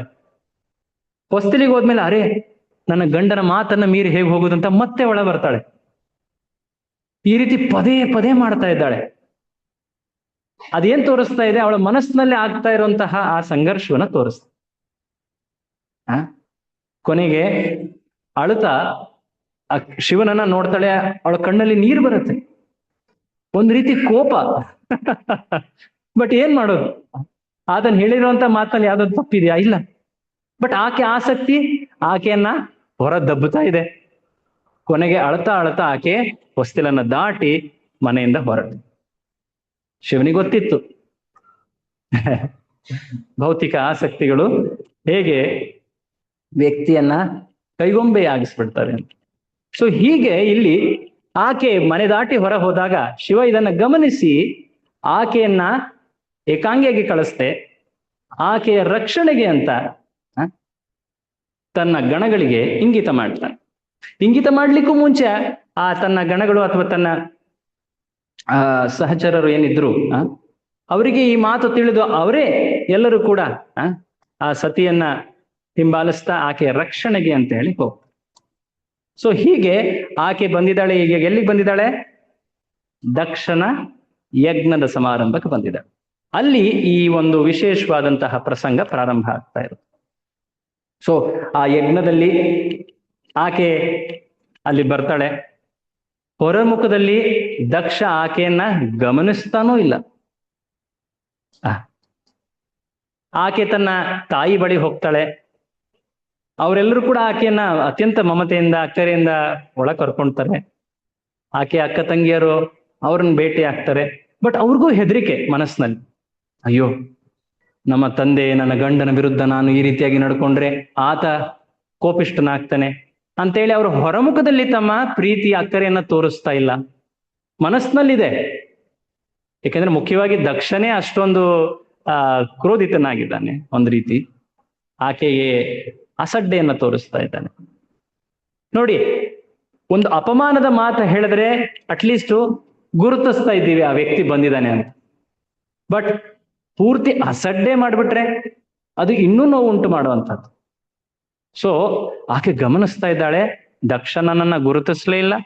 ಗುರುತಿಸಿರುವಂತಹ ತಾಯಿ ಮತ್ತೆ ಅಕ್ಕ ತಂಗಿಯರು ಅವರು ಕೂಡ ಹೆದರ್ತಾ ಇದ್ದಾರೆ. ಅದಕ್ಕೂ ಮಿಗಿಲಾಗಿ ನೋಡ್ತಾಳೆ, ಆ ಯಜ್ಞದಲ್ಲಿ ದೇವತೆಗಳೆಲ್ಲರಿಗೂ ಕೂಡ ಭಾಗವನ್ನ ನೀಡಲಾಯಿತು. ಬಟ್ ಶಿವನ ಹೆಸರಿನಲ್ಲಿ ಯಾವುದೇ ಒಂದು ಆಹುತಿ ನೀಡಲಾಗಲಿಲ್ಲ. ಇದನ್ನೆಲ್ಲ ಗಮನಿಸ್ತಾ ಇದ್ದಾಳೆ. ಎಷ್ಟರ ಮಟ್ಟಿಗೆ ನನ್ನ ತಂದೆ ದಕ್ಷನ ಹೃದಯದಲ್ಲಿ ನನ್ನ ಗಂಡನ ಕುರಿತಾಗಿ ದ್ವೇಷ ಉಂಟಾಗಿದೆ ಅಂತ. ಆಗ ಆಕೆ ಅಲ್ಲಿ ಬಹಳ ಮುಖ್ಯವಾದಂತಹ ಕೆಲ ಶ್ಲೋಕಗಳನ್ನ ಹೇಳ್ತಾಳೆ. ಮುಖ್ಯವಾಗಿ ಹೇಳ್ತಾಳೆ, ತುಂಬಾ ಪ್ರಸಿದ್ಧವಾದಂತಹ ಒಂದು ಶ್ಲೋಕ ಬರೋದಂದ್ರೆ, ವ್ಯಕ್ತಿ ಈ ಜಗತ್ನಲ್ಲಿ 4 ವರ್ಗದಲ್ಲಿ ಇರಬಹುದು. ಯಾವ ರೀತಿ ಆತ ಬೇರೆಯವರ ಗುಣಗಳು ಅಥವಾ ದೋಷಗಳನ್ನ ಕಾಣ್ತಾನೆ ಅನ್ನೋದ್ರ ಮೇಲೆ ಒಬ್ಬ ವ್ಯಕ್ತಿಯನ್ನ 4 ವರ್ಗದಲ್ಲಿ ವರ್ಗೀಕರಿಸಲಾಗಿದೆ. ದೋಷಾನ್ ಪರೇಶಾಂ ಹಿ ಗುಣೇಶು ಸಾಧವೋ. ನೋಡಿ, ಪ್ರತಿಯೊಬ್ಬರಲ್ಲೂ ಕೂಡ, ಈ ಜಗತ್ತಿನಲ್ಲಿರುವಂತ ಪ್ರತಿಯೊಬ್ಬರಲ್ಲೂ ಕೂಡ ಗುಣ ದೋಷ ಇವೆರಡು ಕಾಣಸಿಗ್ತವೆ ಸಾಮಾನ್ಯರಲ್ಲಿ. ಸೊ ಯಾವಾಗ ನಾವು ಅತ್ಯಂತ ದುಷ್ಟ ಅಥವಾ ಕೆಟ್ಟವನು ಅಂದಾಗ ಏನಂತೀವಿ, ಆತನಲ್ಲಿ ದೋಷಗಳು ಹೆಚ್ಚಿವೆ ಅಂತ. ಸಜ್ಜನರಲ್ಲಿ ಗುಣಗಳಂದ್ರೆ ಒಳ್ಳೆ ಗುಣಗಳು, ದೋಷಗಳು ಕಡಿಮೆ ಇವೆ ಅಂತ. ಬಟ್ ಎಲ್ಲರಲ್ಲೂ ಕೂಡ ಸ್ವಲ್ಪ ಮಟ್ಟಿಗೆ ದೋಷ ಇದ್ದೇ ಇರತ್ತೆ. ದೋಷಗಳಿಲ್ಲದೆ ಇರುವಂತಹ ವ್ಯಕ್ತಿ ಈ ಜಗತ್ನಲ್ಲಿ ಕಾಣ ಸಿಗೋದೇ ಇಲ್ಲ. ಅಂತ ವ್ಯಕ್ತಿ ಒಬ್ಬನೇ ಇರೋದು. ನಿರವದ್ಯ, ಅನವದ್ಯ, ಆತ ಆ ಪುರುಷೋತ್ತಮ ಕೃಷ್ಣ ಅಥವಾ ವಿಷ್ಣು. ಇನ್ನೊಂದು ಲೀಲೆ ನೆನಪಾಗ್ತದೆ, ಆ ಸಮುದ್ರ ಮಂಥನ ಪ್ರಸಂಗ. ಸಮುದ್ರ ಮಂಥನದಲ್ಲಿ ಅನೇಕ ಅಮೂಲ್ಯ ವಸ್ತುಗಳು, ವ್ಯಕ್ತಿಗಳು, ಜೀವಿಗಳು ಪ್ರಕಟವಾಗ್ತಾ ಇದ್ವು. ಒಂದು ಸಮಯದಲ್ಲಿ ಅತ್ಯಂತ ಸುಂದರಳಾದಂತಹ ರಮಾದೇವಿ, ಲಕ್ಷ್ಮಿಯೇ ಆಕೆ ಪ್ರಕಟಲಾಗ್ತದೆ. ಆಕೆ ಕೈಯಲ್ಲಿ ಒಂದು ಹಾರವನ್ನ ಹಿಡಿದಿದ್ದಾಳೆ. ಹಾರವನ್ನ ಹಿಡಿದು ಯಾರನ್ನ ನಾನು ವರಿಸಲಿ, ಯಾರನ್ನ ನಾನು ನನ್ನ ಆಶ್ರಯವಾಗಿ ಸ್ವೀಕರಿಸಲಿ ಅಂತ ನೋಡ್ತಾಳೆ. ಅನೇಕ ಜನರಲ್ಲಿದ್ದಾರೆ. ಕೆಲವರು ಬಹಳ ಬುದ್ಧಿಜೀವಿಗಳು, ಜ್ಞಾನಿಗಳಿದ್ದಾರೆ.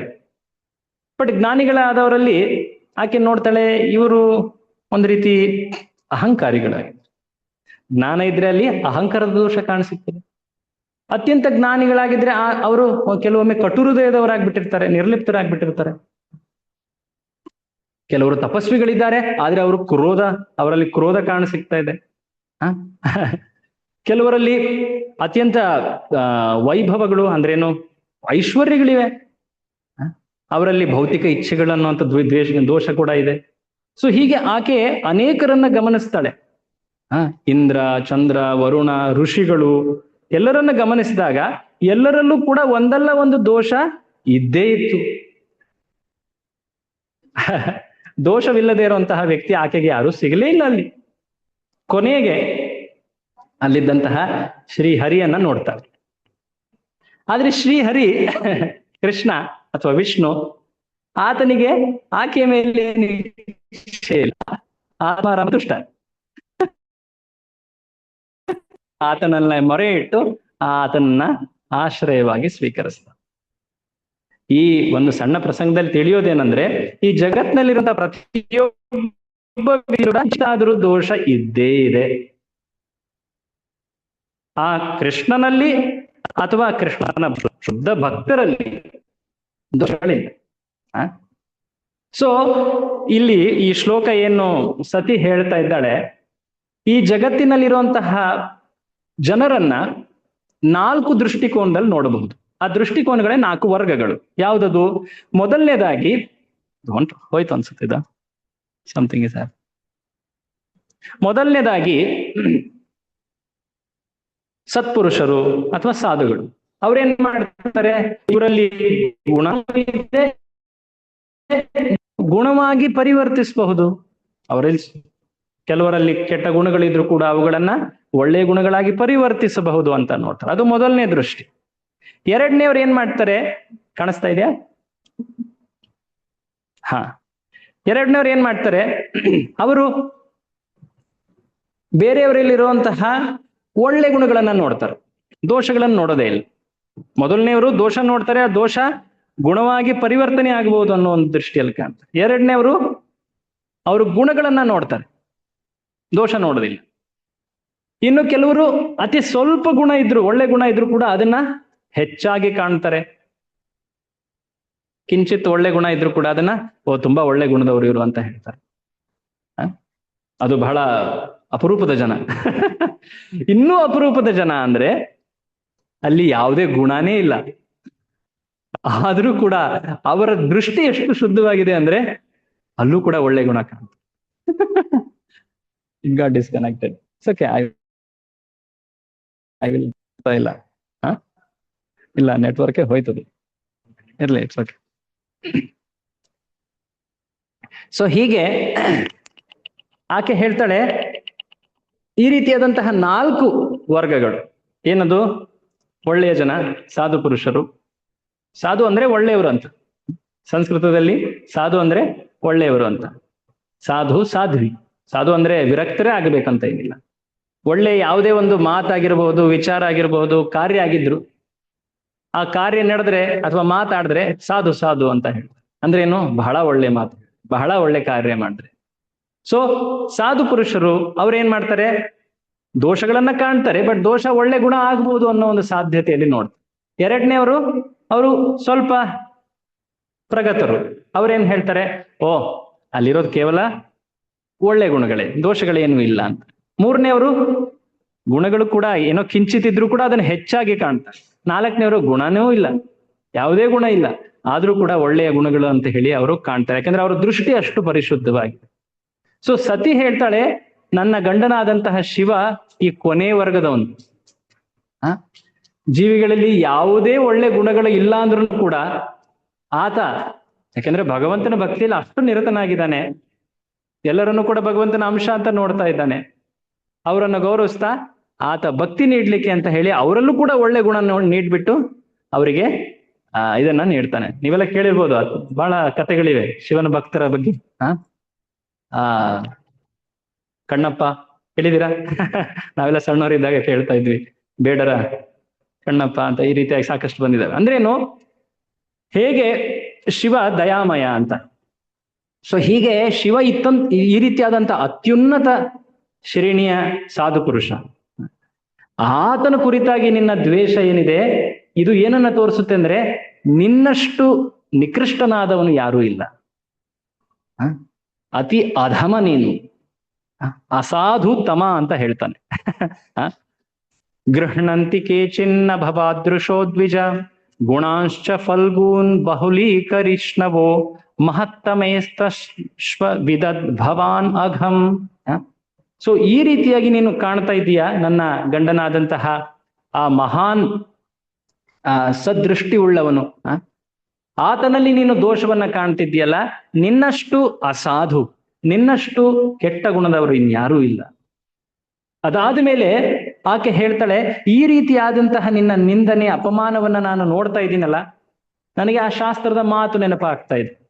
ಎಲ್ಲಿ ಅಂತ ಮಹಾನ್ ಭಕ್ತರ ನಿಂದನೆ ಆಗುತ್ತೋ ಹೇಗೆ ವರ್ತಿಸ್ಬೇಕು ಅನ್ನೋದನ್ನ ಶಾಸ್ತ್ರದಲ್ಲಿ ಹೇಳಿದ್ದಾರೆ. ಏನ್ ಮಾಡ್ಬೇಕು? ಮೊದಲನೇದಾಗಿ ಆ ರೀತಿಯಾಗಿ ಮಾತನಾಡೋರ ಸಾಮರ್ಥ್ಯ ಇದ್ರೆ ಅವರ ಮಾತು ನಿಲ್ಲಿಸ್ಬೇಕು. ಬೇಕಾದಲ್ಲಿ ನಾಲ್ಗೆನೂ ಕತ್ತರಿಸಿ ಹಾಕ್ಬೋದು ಅಂತ ಹೇಳಿ ಶಾಸ್ತ್ರದಲ್ಲಿ ಈ ಮಾತು ಇದೆ. ಕರ್ಣೋಪಿ ಧಾಯ ನಿರಯಾದ್ಯದ ಅಕಲ್ಪ ಈಶೆ ಧರ್ಮ ವಿತಾಯ ಶೃಣಿಭಿರ್ ನರ್ಭಿರ್ ಅಸಮಾಸ್ಯಮಾನೆ ಛಿಂದ್ಯಾತ್ ಪ್ರಸಹ್ಯ ಋಷತೀಮತಿ ಸತೀಂ ಪ್ರಭುಶ್ಚೇಜ್ ಜಿಹ್ವಾಂ ಅಸೂನಪಿ ತಥೋ ವಿಸೃಜೇತ್ ಸಧರ್ಮ. ಸೊ ಅಂತಹ ದುರುಳರನ್ನ, ಅಷ್ಟು ದ್ವೇಷಿಗಳನ್ನ ತಕ್ಷಣವೇ ಅವರ ಮಾತನ್ನ ನಿಲ್ಲಿಸ್ಬೇಕು. ಅವರ ಒಳ್ಳೇದಕ್ಕೆ ಅವರ ಒಳ್ಳೇದಕ್ಕೆ ಅವರ ಮಾತಿಗೆ ಕೊನೆ ಮಾಡಬೇಕು. ಬೇಕಿದ್ದಲ್ಲಿ ಅವರ ಕೊನೆ ಮಾಡಿದ್ರು ಒಳ್ಳೇದೇ, ತಪ್ಪೇನಿಲ್ಲ.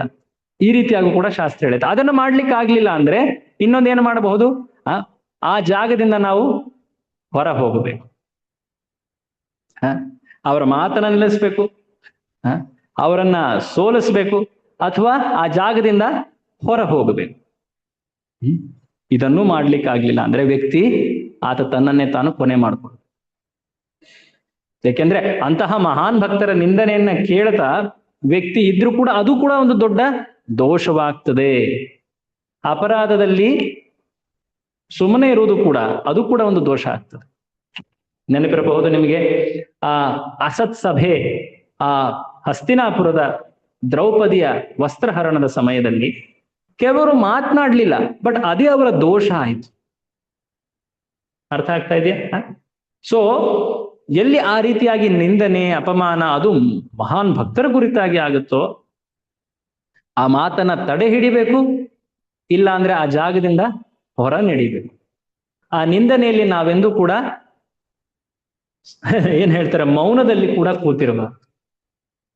ಏಕೆಂದ್ರೆ ಈ ರೀತಿಯಾದಂತಹ ನಿಂದನೆ ಅದು ಆ ವ್ಯಕ್ತಿಗಷ್ಟೇ ಕೆಟ್ಟದಾಗ್ತಾ ಇಲ್ಲ, ಅಲ್ಲಿ ನೆರೆದಿರೋರು ಎಲ್ಲರಿಗೂ ಕೂಡ ಕೆಟ್ಟದಾಗ್ತಾ. ಅದು ಭಕ್ತಿಯಲ್ಲಿ ಅತಿ ದೊಡ್ಡ ಒಂದು ವಿಪತ್ತು ಅಂತ ಮಹಾನ್ ಭಕ್ತರ ನಿಂದನೆಯನ್ನ ಕೇಳೋದು ಕೂಡ. ಸೊ ಹೀಗೆ ಹೇಳಿದ ಮೇಲೆ ಆಕೆ ಹೇಳ್ತಾಳೆ, ಈ ನನ್ನ ಶರೀರದ ಮೇಲೆ ನನಗೆ ಒಂದು ದೊಡ್ಡ ಜಿಗುಪ್ಸೆ ಬಂದ್ಬಿಟ್ಟು. ಯಾಕೆಂದ್ರೆ ಈ ಶರೀರವನ್ನು ನೀನೇ ತಾನೇ ಮಾಡಿದ್ದು, ನಾನು ನಿನ್ನ ಪುತ್ರಿಯಾಗಿದ್ದೀನಿ ತಾನೆ, ಹಾಗಾಗಿ ನಾನು ಈ ಶರೀರವನ್ನೇ ತ್ಯಜಿಸ್ತೀನಿ, ನಿನ್ನ ಜೊತೆ ಯಾವುದೇ ಸಂಬಂಧವೂ ನನಗೆ ಬೇಡ. ಯಾವಾಗ ನನ್ನ ಗಂಡ ಹೇ ದಾಕ್ಷಾಯಿಣಿ ಅಂತ ಹೇಳ್ತಾನೋ ಆಗ ನನಗೆ ಅದೇ ನೆನಪಾಗತ್ತೆ, ನೀನೇ ನನ್ನ ತಂದೆ ಅಂತ. ನಿನ್ನಂತಹ ಮಹಾ ನಿಂದಕ ನನ್ನ ತಂದೆ ಅಂತ ನಾನು ಮತ್ತೆ ನೆನಪು ಮಾಡ್ಕೊಳ್ಬೇಕಾಗುತ್ತೆ. ಆ ಶರೀರವೇ ಬೇಡ ಅಂತ ಹೇಳಿ ಆಕೆ ಈಗ ತನ್ನನ್ನ ತಾನೇ ಕೊನೆ ಮಾಡ್ಕೊಳ್ಲಿಕ್ಕೆ ಮುಂದೆ ಹೋಗ್ತಾ ಇದ್ದಾಳೆ. ಯಾರು? ಸತಿ. ಒಂದ್ ರೀತಿ ಮುಂಚೆ ಆಕೆ ಭೌತಿಕ ಆಸಕ್ತಿಯಲ್ಲಿ ಎಷ್ಟು ಕಂಗೆಟ್ಟಿದ್ಲು ಅನ್ನೋದನ್ನ ಕಂಡ್ವಿ. ಈಗ ಆಕೆ ಆ ಒಂದು ಒಳ್ಳೆ ಪ್ರಜ್ಞೆ ಬಂದು ಆ ಅನುಭವ ಪಡೆದ ಮೇಲೆ ಆಕೆ ಈಗ ಒಂದು ಒಳ್ಳೆ ಸದಾಚಾರದಲ್ಲಿ ನಡ್ಕೊಳ್ತಾ ಇದ್ದಾಳೆ. ಹೇಗೆ ಒಬ್ಬ ಭಕ್ತ, ಒಬ್ಬ ಮಹಾನ್ ಭಕ್ತನ ನಿಂದನೆ ಆದಾಗ, ಅಪರಾಧವಾದಾಗ ಹೇಗೆ ವರ್ತಿಸ್ಬೇಕು ಅನ್ನೋದನ್ನ ತೋರಿಸ್ತಾ ಇದ್ದ. ಸೊ ತಕ್ಷಣವೇ ಆಕೆ ಅಲ್ಲಿ ಹಳದಿ ವಸ್ತ್ರವನ್ನ ಅಥವಾ ಕಾಷಾಯ ವಸ್ತ್ರವನ್ನ ಧರಿಸ್ತಾಳೆ.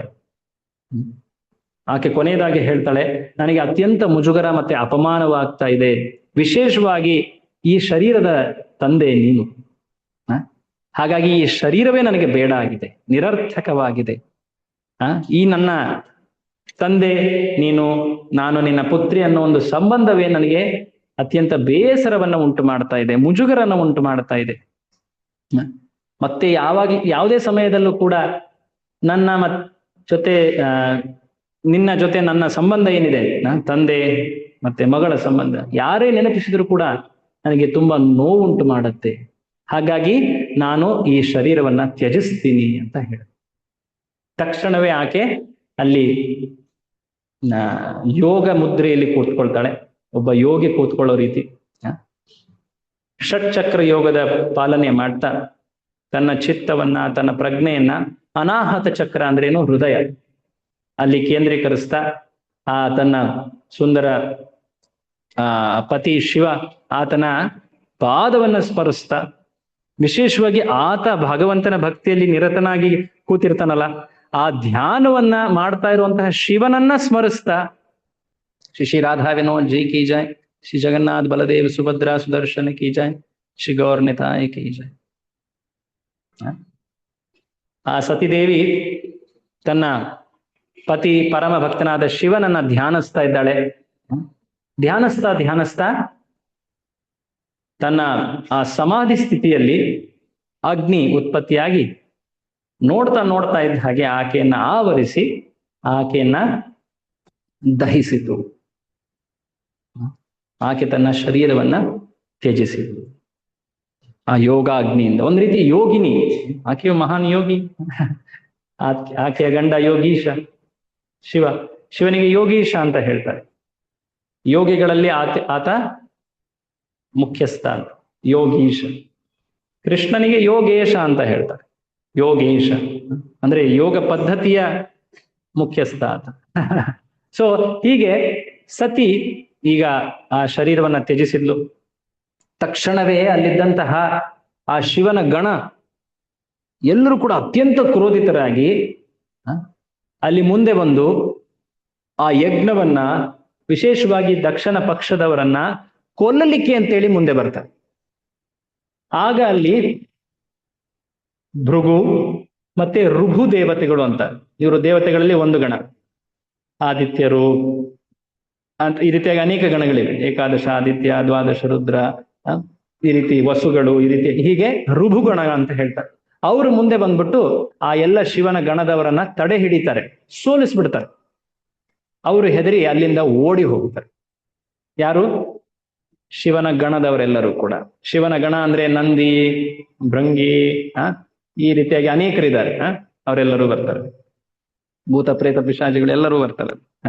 ಸೊ ಅವರೆಲ್ಲರೂ ಕೂಡ ಒಂದ್ ರೀತಿ ಸೋತು ಅಲ್ಲಿಂದ ಓಡಿ ಹೋಗ್ಬಿಟ್ಟು, ಈ ಮಾತು ಅಲ್ಲಿಂದ ದೊಡ್ಡ ಹಾಹಾಕಾರ ಆದಂಕ ಆಗ್ಬಿಡ್ತು. ಮೊದಲನೇದಾಗಿ ಆ ಮಹಾಸಾಧ್ವಿ ಸತಿ ಕಣ್ಣು ಮುಂದೆ, ಎಲ್ಲರ ಕಣ್ಣು ಮುಂದೆ ಆಕೆ ಯೋಗಾಗ್ನಿಯಿಂದ ಆಕೆಯೇ ಖುದ್ದಾಗಿ ಅಗ್ನಿಗೆ ಸಮರ್ಪಿತಳಾದ್ಲು.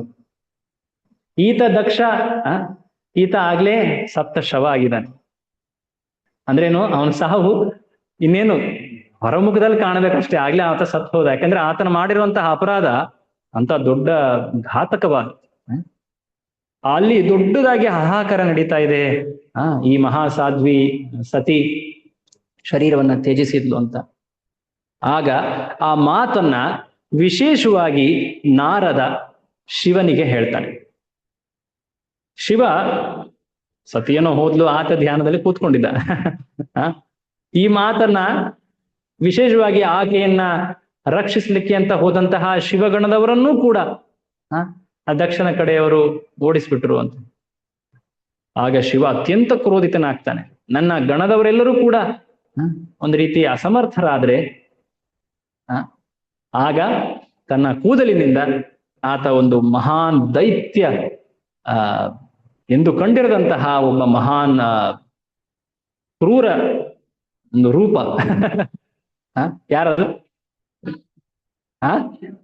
ವೀರಭದ್ರ, ಕಾಲಭೈರವ ಕೂಡ ಅಂತ ಹೇಳ್ತಾರೆ. ವೀರಭದ್ರ ಭಾಗವತದಲ್ಲಿ ಹೆಸರನ್ನ ಹೇಳಲಾಗ್ತದೆ. ವೀರಭದ್ರ ಅಲ್ಲಿ ಪ್ರಕಟನಾಗ್ತದೆ. ಆತ ಪ್ರಕಟನಾಗಿ, ಇದು ಆಕ್ಚುಲಿ ಮುಂದೆ ನಿಮ್ಗೆ ಮುಂದಿನ ಚರ್ಚೆಯಲ್ಲಿ ಬಹಳ ದೀರ್ಘವಾಗಿ ಇದರ ವರ್ಣನೆಯನ್ನ ಮಾಡ್ತಾರೆ. ಬಟ್ ಆತ ಏನ್ ಮಾಡ್ದ ಅನ್ನೋದು ಎಲ್ಲರಿಗೂ ಗೊತ್ತು. ಆ ಯಜ್ಞದಲ್ಲಿ ಆತ ಆ ದಕ್ಷನನ್ನ ಹಿಡಿದ್ಬಿಟ್ಟು ಆತನನ್ನೇ ಆ ಬಲಿಪಶುವಾಗಿರಿಸಿ ಆತನ ರುಂಡವನ್ನ ಛೇದ ಮಾಡಿದ. ನಾನು ಆಗ್ಲೇ ಮುಂಚೆನೆ ಹೇಳಿದ ಹಾಗೆ ಈ ಪ್ರಸಂಗ ಭಕ್ತರಿಗೊಂದು ಮಹಾನ್ ಎಚ್ಚರಿಕೆ. ಆಕ್ಚುಲಿ ಹೇಳ್ಬೇಕಂದ್ರೆ ದಕ್ಷ ತನ್ನ ಶಿರಸ್ಸನ್ನ ಕಳ್ಕೊಂಡಿದ್ದು ಮಹಾನ್ ಒಂದು ರೀತಿ ನಷ್ಟವಾಗ್ಲಿಲ್ಲ. ಇದಾದ ಮೇಲೆ ನಿಮಗೆ ಜಸ್ಟ್ ಫಾಸ್ಟ್ ಫಾರ್ವರ್ಡ್ ಅಲ್ಲಿ ಮುಂದೆ ಏನೇನ್ ಬರುತ್ತೆ ಅನ್ನೋದು ಹೇಳ್ಬಿಡ್ತೇನೆ. ಆತನಿಗೆ ಒಂದು ಮೇಕೆ ಶಿರಸ್ಸನ್ನ ತಂದು ಅಂಟಿಸ್ತಾರೆ, ಅದೆಲ್ಲ ಆಗತ್ತೆ. ಅದಾದ್ಮೇಲೆ ಒಂದ್ ರೀತಿ ಪಶ್ಚಾತ್ತಾಪ ಬರುತ್ತೆ ಆತನ ಮನಸ್ಸಿನಲ್ಲಿ. ಆತ ವಿಶೇಷವಾಗಿ ಬ್ರಹ್ಮ ಆತನನ್ನ ಕರ್ಕೊಂಡು ಶಿವನ ಲೋಕಕ್ಕೆ ಕರ್ಕೊಂಡು ಹೋಗ್ತಾನೆ. ಶಿವನ ಲೋಕಕ್ಕೆ ಹೋಗಬೇಕಾದ್ರೆ ಸುತ್ತಮುತ್ತ ಇರುವಂತಹ ವೈಭವ ನೋಡ್ಬಿಟ್ಟು, ಹರಿ ನನ್ನ ಸ್ವರ್ಗನೂ ಕೂಡ ಎಂತದಕ್ಕೂ ಇಲ್ಲ, ಶಿವಲೋಕದಲ್ಲಿ ಅಂತ ಮಹಾನ್ ಸೌಂದರ್ಯ, ಅಂತ ಮಹಾನ್ ವೈಭವ ಇದೆ, ಇಷ್ಟೊಂದು ಏನ್ ಹೇಳ್ತಾರೆ ವೈಭವದ ಜಾಗದಲ್ಲಿ ಈತ ಸದಾ ಭಗವಂತನ ಧ್ಯಾನದಲ್ಲಿರ್ತಾನೆ. ನಾನು ಆತನನ್ನ ನನ್ನ ಅಳಿಯ ಅಥವಾ ನನಗಿಂತ ಕನಿಷ್ಠ ಅನ್ನೋ ಒಂದು ದೃಷ್ಟಿಯಲ್ಲಿ ನೋಡಿದೆ. ಬಟ್ ಆತ ನಿರ್ಲಿಪ್ತ, ನಾನೇ ಆಸಕ್ತ ವ್ಯಕ್ತಿ, ಆತ ನಿರ್ಲಿಪ್ತ ನಿರಾಸಕ್ತನಾಗಿದ್ದಾನೆ.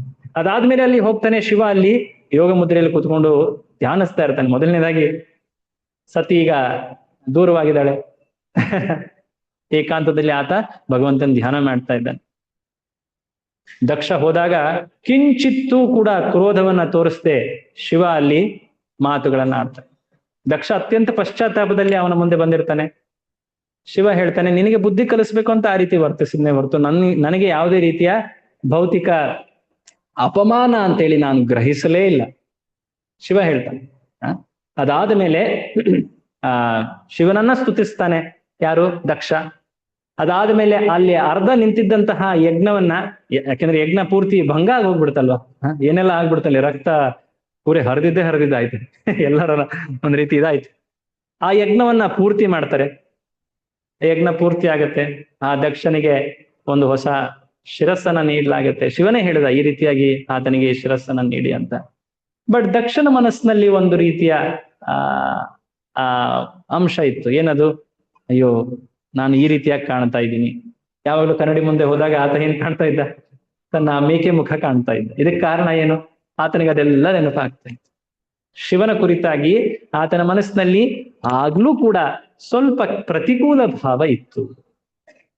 ಅದ್ರ ಕಾರಣದಿಂದಾಗಿ ಆತ ಮುಂದಿನ ಒಂದು ಜನ್ಮ ಪಡೆದಾಗ ಆತ ಪ್ರಚೇತರು ಅನ್ನೋ ಒಂದು ಮಹಾನ್ ರಾಜಕುಮಾರರು 10 ಜನ ಅವರಿಗೆ ಮಗನಾಗಿ ಹುಟ್ಟುತ್ತಾನೆ. ಈಗ ಆತ ರಾಜನ ಮಗ. ಮುಂಚೆ ಆತ ವಿಪ್ರನಾಗಿದ್ದ, ಈಗ ಕ್ಷತ್ರಿಯನಾದ. ಗಮನಿಸಿ. ಅದಾದ ಮೇಲೆ ಆತ ತುಂಬಾ ದೀರ್ಘಕಾಲದವರೆಗೆ ಭಗವಂತನ ಕುರಿತಾಗಿ ತಪಸ್ಸು ಮಾಡ್ಲಿಕ್ಕೆ ಅಂತೇಳಿ ಸುಮಾರು 3-4 ಮನ್ವಂತರಗಳ ಕಾಲದವರೆಗೆ ಆತ ತಪಸ್ಸು ಮಾಡ್ಲಿಕ್ಕೆ ತಪಸ್ ಮಾಡಿ ಬಂದಾದ್ಮೇಲೆ ಸುಮಾರು ಎಷ್ಟು 10,000ನ 1,00,000 ಅನ್ಸುತ್ತೆ, 1,00,000 ಪುತ್ರರಿಗೆ ಜನ್ಮವನ್ನ ನೀಡ್ತಾನೆ. ಅದಾದ ಮೇಲೆ ಐ ಥಿಂಕ್ 10,000 10,000 ಪುತ್ರರಿಗೆ ಜನ್ಮ ನೀಡ್ತಾನೆ. ಆ ಪುತ್ರರಿಗೆ ಜನ್ಮ ನೀಡಾದ್ಮೇಲೆ ಅವರಿಗೆ ಆತ, ನೀವು ತಪಸ್ಸು ಮಾಡ್ಕೊಂಡು ಬನ್ನಿ, ಶುದ್ಧರಾಗಿ ಬನ್ನಿ, ಆನಂತರ ನೀವು ಪ್ರಜಾಪತಿಯ ಕಾರ್ಯವನ್ನು ಮುನ್ನಡೆಸಿ ಅಂತ ಕಳಿಸುತ್ತಾನೆ. ಅಲ್ಲಿ ಒಬ್ಬ ಮಹಾನ್ ಭಕ್ತನ ಭೇಟಿ ಆಗ್ತದೆ, ನಾರದರು. ಆ ನಾರದರು ಆ 10,000 ಪುತ್ರರನ್ನ ಕಂಡು, ನೀವೆಷ್ಟು ಪರಿಶುದ್ಧರಾಗಿದ್ದೀರಾ, ಜ್ಞಾನಿಗಳಾಗಿದ್ದೀರಾ, ಚಿಂತನೆ ಮಾಡಿ ಭಗವಂತನ ಭಕ್ತಿ ಎಷ್ಟು ಶ್ರೇಷ್ಠ ಅಂತ ವರ್ಣಿಸಿ ಅವರಿಗೆ, ನೀವು ಭಗವಂತನ ಭಕ್ತಿಯಲ್ಲಿ ನೀವು ಸಮರ್ಪಿತರಾಗಿ ಅಂತ ಹೇಳಿ ಅವರಿಗೆ ಬೋಧನೆಯನ್ನ ಮಾಡ್ತಾರೆ. ಅದನ್ನ ಕೇಳ್ಬಿಟ್ಟು ಅವರು ಅತ್ಯಂತ ಒಂದು ರೀತಿ ಭಗವಂತನ ಭಕ್ತಿಯಲ್ಲಿ ನಿರತರಾಗಿ ಅವರು ಸನ್ಯಾಸಿಗಳಾಗ್ಬಿಡ್ತಾರೆ. ಎಷ್ಟು ಜನ? 10,000 ಜನ ಸನ್ಯಾಸಿಗಳಾಗ್ಬಿಡ್ತಾರೆ. ಇದನ್ನ ಕೇಳ್ಬಿಟ್ಟು ಈಗ ದಕ್ಷ ಪ್ರಜಾಪತಿ ಆಗಿದಾನಲ್ವಾ, ಆತನಿಗೆ ಮತ್ತೆ ಸಿಟ್ಟು ಬರುತ್ತೆ. ಯಾರ ಮೇಲೆ ಸಿಟ್ಟು ಬರುತ್ತೆ? ನಾರದ್ರ ಮೇಲೆ ಸಿಟ್ಟು ಬರುತ್ತೆ. ಆತನಿಗೆ ಗೊತ್ತಿತ್ತು ಅವ್ರು ಹೇಳಿದ್ರಲ್ಲಿ ತಪ್ಪೇನೂ ಇಲ್ಲ ಅಂತ, ಅವ್ರು ಹೇಳಿದ್ರಲ್ಲಿ ಏನೋ ತಪ್ಪಿರ್ಲಿಲ್ಲ. ಬಟ್ ಆತನ ಕಾರ್ಯದಲ್ಲಿ ವಿಘ್ನ ಆಯ್ತು. ಪ್ರಜೆಗಳನ್ನ ಸೃಷ್ಟಿ ಮಾಡಿ ವಿಸ್ತಾರ ಮಾಡುವಂತ ಕಾರ್ಯದಲ್ಲಿ ವಿಘ್ನ ಆಯ್ತು. ಮುಖ್ಯವಾಗಿ ಆತನ ಭೌತಿಕ ಆಸಕ್ತಿಯಲ್ಲಿ ತೊಂದರೆ ಆಯ್ತು. ಇದಾದ್ಮೇಲೆ ಮತ್ತೆ ಆತ 1000 ಮಕ್ಕಳನ್ನ ಹುಟ್ಟಿಸ್ತಾನೆ, ಜನ್ಮ ನೀಡಿ. ಅವರು ಕೂಡ ಅದೇ ರೀತಿ ಆಗ್ಬಿಡ್ತಾರೆ ನಾರದರ ಸಂಘದಿಂದ. ಅದಾದ ಮೇಲೆ ಆತನ ಅತ್ಯಂತ ಕ್ರೋಧಿತನಾಗಿ ನಾರದನ್ಗೆ ಶಾಪ ನೀಡುತ್ತಾನೆ. ನೀನು 2 ದಿನದಕ್ಕಿಂತ ಹೆಚ್ಚಾಗಿ ಒಂದು ಜಾಗದಲ್ಲಿ ನೀನು ಇರಲಿಕ್ಕೆ ಸಾಧ್ಯವಾಗಬಾರದು. ಅಂದ್ರೆ ನಿನಗೆ ಮನೆ ಅನ್ನೋದೇ ಇರಬಾರದು.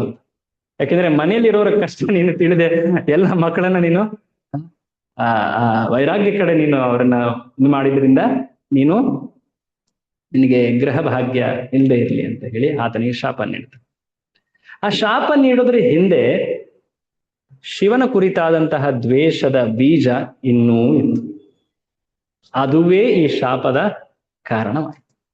ಆತ ಈ ಶಾಪದ ಮಾತೇನು ಹೇಳ್ದ, ಆ ಶಾಪದಿಂದ ಆತ ಇನ್ನಷ್ಟು ಪತನವಾಗ್ತಾನೆ ಮುಂದೆ. ಸೊ ಹೇಳೋ ಮಾತೇನಂದ್ರೆ, ದಕ್ಷ ಬ್ರಹ್ಮನ ಮಗ. ಬ್ರಹ್ಮನೇ ಆತನಿಗೆ ಒಂದು ಸೇವೆಯನ್ನ ನೀಡಿದ್ದ. ಆ ಸೇವೆಯಲ್ಲಿ ಆತ ಭೌತಿಕ ರೂಪದಲ್ಲಿ ಆಸಕ್ತನಾಗಿ ಇನ್ನೊಬ್ಬ ಭಕ್ತನನ್ನ ಅಪಮಾನಿಸಿ. ಕೆಲವೊಮ್ಮೆ ನಾವು ದೇವಸ್ಥಾನಕ್ಕೆ ಬಂದಾಗ ಅಥವಾ ಸೇವೆಯಲ್ಲಿ ನಿರತರಾದಾಗ ಬೇರೊಬ್ಬರ ಕುರಿತಾಗಿ ನಾವು ಹೇಗೆ ನಡ್ಕೊಳ್ತೀವಿ, ಹೇಗೆ ವರ್ತಿಸ್ತೀವಿ ಅನ್ನೋದು ಮುಖ್ಯ ಆಗತ್ತೆ. ನನ್ನ ಸೇವೆ ಮಹಾನ್ ಸೇವೆ, ಬೇರೆಯವರ ಸೇವೆ ತುಚ್ಛವಾದದ್ದು, ಅವ್ರಿಗೇನ್ ಬರುತ್ತೆ ಭಕ್ತಿ, ನಾನ್ ಮಾಡೋದು ದೊಡ್ಡ ಭಕ್ತಿ, ಈ ರೀತಿಯಾಗಿ ಯೋಚಿಸೋದು, ಬೇರೆಯವರಲ್ಲಿ ದೋಷ ಹುಡುಕೋದು, ಬೇರೆಯವರ ಕುರಿತಾಗಿ ತಪ್ಪು ಮಾತನಾಡೋದು, ಇದು ನಮ್ಮ ಭಕ್ತಿಗೆ ದೊಡ್ಡ ಕುತ್ತಾಗಬಹುದು. ಅದನ್ನ ಈ ಪ್ರಸಂಗದಲ್ಲಿ ನಾವು ಕಾಣ್ತೀವಿ. ಸೊ ಈ ದಕ್ಷ ಪ್ರಸಂಗ ಭಕ್ತಿಯಲ್ಲಿ ನಮಗೆ ಆಗ್ಲೇ ಹೇಳಿದಾಗೆ ಎಚ್ಚರಿಕೆ ನೀಡುತ್ತೆ. ವಿಶೇಷವಾಗಿ ಅಪರಾಧ, ಮಹಾನ್ ಭಕ್ತರ ನಿಂದನೆ, ಅದನ್ನ ಮದಮತ್ತ ಆನೆಯ ಜೊತೆ ಹೋಲಿಸಲಾಗಿದೆ. ಒಂದು ಸುಂದರವಾದಂತಹ ಒಂದು ಗಾರ್ಡನ್, ಉದ್ಯಾನವನ್ನ ಮಾಡಿದ್ದಾಗ ಅದನ್ನ ಎಷ್ಟು ಚೆನ್ನಾಗಿ ನಾವು ನೋಡ್ಕೊಳ್ತೀವಲ್ವಾ. ಒಂದು ನಾಯಿ ಅಥವಾ ಒಂದು ಹಂದಿ ಎಲ್ಲೂ ಅಲ್ಲಿ ಒಳಗಡೆ ಬರಬಾರ್ದು ಅಂತ ಹೇಳಿ ಚೆನ್ನಾಗಿ ಇದನ್ನೆಲ್ಲ ಹಾಕ್ತೀವಿ. ಯೋಚನೆ ಮಾಡಿ, ಅಲ್ಲಿ ಒಂದು ಆನೆ ಬಂದ್ಬಿಟ್ರೆ ಅದು ಸಾಮಾನ್ಯ ಆನೆ ಅಲ್ಲ, ಅದು ಮದಮತ್ತ ಆನೆ. ಅಲ್ಲಿರುವಂತಹ ಪೂರ್ತಿ ಉದ್ಯಾನವನವನ್ನೇ ಹಾಳು ಮಾಡ್ಬಿಡುತ್ತೆ, ಹೌದಲ್ವಾ? ಸೊ ಹಾಗೆ ನಮ್ಮ ಈ ಭಕ್ತಿಯ ಉದ್ಯಾನವನದಲ್ಲಿ ಈ ವೈಷ್ಣವ ಅಪರಾಧ ಅನ್ನೋದೇನಿದೆ ಅದು ಈ ಮದಮತ್ತ ಆನೆಯಂತೆ. ಸೊ ಹಾಗಾಗಿ ಭಕ್ತರ ಕುರಿತಾಗಿ ಬಹಳ ಎಚ್ಚರಿಕೆಯಿಂದ ವರ್ತಿಸ್ಬೇಕು. ಭಕ್ತರಲ್ಲಿ ಹೊರಮುಖದಲ್ಲಿ ಕೆಲ ದೋಷಗಳನ್ನ ನಾವು ಕಂಡ್ರೂ ಕೂಡ ಅವರು ಭಕ್ತರು ಅನ್ನೋದನ್ನ ಕಂಡು ಗೌರವಿಸು. ಆ ದೋಷಗಳಿಂದ ಏನಾದ್ರು ತಪ್ಪು ವರ್ತನೆಯಾಗಿ ತಪ್ಪು ಪರಿಣಾಮಗಳಾಗ್ತಾ ಇದ್ರೆ ಅದನ್ನ ಸರಿಯಾದವರಿಗೆ ನಾವು ಮಾತನ್ನ ತಿಳಿಸ್ಬೇಕೆ ಹೊರತು ನಾವು ದೋಷಗಾನವನ್ನ ಮಾಡಬಾರ್ದು. ಆ ದೋಷಗಾನವನ್ನ ಮಾಡಬಾರ್ದು. ಅದರಿಂದ ನಮ್ಮ ಭಕ್ತಿಯ ಏನು ಲಾಭಗಳಿವೆ ಅವು ನಮ್ಮ ಬಾಯಿಂದ ಹರಿದು ಹೋಗ್ಬಿಡ್ತವೆ. ನಾವೇನ್ ಭಕ್ತಿಯಲ್ಲಿ ಪಡೆದಿದ್ದೀವಿ, ಆಶೀರ್ವಾದಗಳಾಗಿರಬಹುದು ಅಥವಾ ಯಾವುದೇ ಒಂದು ಭಕ್ತಿ ಕಾರ್ಯದ ಫಲಗಳಾಗಿರಬಹುದು, ಆ ನಿಂದನೆಯ ಕಾರಣದಿಂದಾಗಿ ಅವೆಲ್ಲವೂ ನಮ್ಮಿಂದ ದೂರವಾಗಿಬಿಡ್ತವೆ. ಯಾವಾಗ? ವೈಷ್ಣವ ಅಪರಾಧ ಮಾಡಿದ. ಸೊ ಹಾಗಾಗಿ ಬಹಳ ಎಚ್ಚರದಿಂದ, ವಿಶೇಷವಾಗಿ ಅಪರಾಧದಿಂದ ನಾವು ಎಚ್ಚರಿಕೆ ವಹಿಸ್ತಾ ಭಕ್ತಿಯನ್ನ ಪಾಲಿಸಿ. ಅದೇ ಭಕ್ತಿಯಲ್ಲಿ ಇನ್ನೂ ಎಷ್ಟು ಗಂಭೀರರಾಗಬೇಕು ಅನ್ನೋದನ್ನ ಮುಂದಿನ ಒಂದು ಪ್ರಸಂಗದಲ್ಲಿ ಹೇಳ್ತಾರೆ. ಯಾವುದದು? ಧ್ರುವ ಪ್ರಸಂಗ. ಸೊ 4ನೇ ಸ್ಕಂದದಲ್ಲಿ ಭಕ್ತಿ ಪಾಲನೆಗೆ ಅನೇಕ ಒಂದು ರೀತಿಯ ಅನುಕೂಲಕರವಾದಂತ ಅಂಶಗಳನ್ನ ಹೇಳ್ತಾ. ಸೊ ಶ್ರೀಮದ್ ಭಾಗವತ ಇದು 4ನೇ ಸ್ಕಂದ, ತಾವೆಲ್ಲ ಆಗ್ಲೇ ತಲುಪಿದ್ದೀರಾ. 4ನೇ ಸ್ಕಂದದ ಇವತ್ತಿನ 4ನೇ ಅಧ್ಯಾಯ ಅಲ್ವಾ? 4ನೇ ಅಧ್ಯಾಯ. ನೆಕ್ಸ್ಟ್ ಅಧ್ಯಾಯದಲ್ಲಿ ಆ ದಕ್ಷನ ಒಂದು ರೀತಿ ಶಿರಚ್ಛೇದವಾಗ್ತದೆ. ಅದಾದ ಮೇಲೆ ಆ ದಕ್ಷನಿಗೆ ಮತ್ತೆ ಪುನರ್ಜೀವವನ್ನು ನೀಡಲಾಗ್ತದೆ. ದಕ್ಷ ಪಶ್ಚಾತ್ತಾಪದಿಂದ ಶಿವನ ಬಳಿ ಹೋಗಿ ಸ್ತುತಿ ಮಾಡ್ತಾನೆ. ಆನಂತರ ಆತ ಯಜ್ಞವನ್ನ ಪೂರ್ತಿ ಮಾಡಿ ವಿಷ್ಣುವನ್ನ ಸ್ತುತಿಸ್ತಾನೆ. ವಿಷ್ಣು ಆತನಿಗೆ ಪ್ರಕಟನಾಗಿ ಆಶೀರ್ವಾದವನ್ನು, ಅದೆಲ್ಲವೂ ಕೂಡ ಮುಂದೆ ಬರುತ್ತೆ. ಸೊ ವ್ಯಕ್ತಿ ಭಕ್ತಿಯಲ್ಲಿ ಕೆಲವೊಮ್ಮೆ ತಪ್ಪು ಕಾರ್ಯಗಳನ್ನ ಮಾಡಿದ್ರು ಕೂಡ ಆತ ಮಾಡದಂತಹ ಭಕ್ತಿ ಆತನನ್ನ ರಕ್ಷಿಸುತ್ತೆ. ನೋಡಿ, ದಕ್ಷ ಅಷ್ಟೊಂದು ತಪ್ಪು ಕಾರ್ಯಗಳು, ತಪ್ಪು ಮಾತುಗಳನ್ನ ಆಡಿದ್ರು ಕೂಡ ಆತನ ಮೇಲೆ ಭಗವಂತನ ರಕ್ಷೆ ಇತ್ತು. ಹಾಗಾಗಿ ಆತನಿಗೆ ದಂಡ ನೀಡಿದ ಮೇಲೂ ಕೂಡ ಆತನಿಗೆ ಮತ್ತೆ ಸೇವೆಯನ್ನು ಕೂಡ, ಆತನಿಗೆ ಮತ್ತೆ ಪುನರ್ಜೀವವನ್ನ ಮಾಡಿ ಆತನಿಗೆ ಸೇವೆಯನ್ನು ಕೂಡ ವಾಪಸ್ ಕೊಡ್ಲಾಯ್ತು. ಅಟ್ಲೀಸ್ಟ್ ಈಗಲಾದ್ರೂ ನೀನು ಉತ್ತಮವಾಗಿ ನಡ್ಕೊಂಡು ಹೋಗು. ಸೊ ಹಾಗೆ ಭಗವಂತ ಭಕ್ತರ ತಪ್ಪು ಮಾಡಿದಾಗ ಅವರನ್ನ ನಿರಾಕರಿಸೋದಿಲ್ಲ, ಅವರನ್ನ ತಿದ್ದಿಸಿ ಅವ್ರಿಗೆ ಮತ್ತೆ ಅವಕಾಶವನ್ನ ನೀಡು ಅಲ್ವಾ? ಸೊ ಹಾಗಾಗಿ ಕಲಿಯೋದ್ರಲ್ಲಿ ನಾವೆಂದು ಹೆದರಬಾರದು. ತಪ್ಪಾಯ್ತು ಅನ್ನೋ ಒಂದು ಪ್ರಾಮಾಣಿಕ ನುಡಿ ಇರಬೇಕು. ಕ್ಷಮಿಸಿ, ತಪ್ಪಾಯ್ತು, ಇನ್ಮುಂದೆ ಅದನ್ನ ಸರಿಯಾಗಿ ವರ್ತಿಸ್ತೀನಿ ಅನ್ನೋ ಒಂದು ಮನೋಭಾವ. ಹರೇ ಕೃಷ್ಣ. ಶ್ರೀಲ ಪ್ರಭುಪಾದರಿಗೆ ಜೈ. ಹರೇ ಕೃಷ್ಣ. ಶ್ರೀಮದ್ ಭಾಗವತ್ ಮಹಾಪುರಾಣಕ್ಕೆ ಏನಾದ್ರೂ ಪ್ರಶ್ನೆ ಇದೆಯಾ?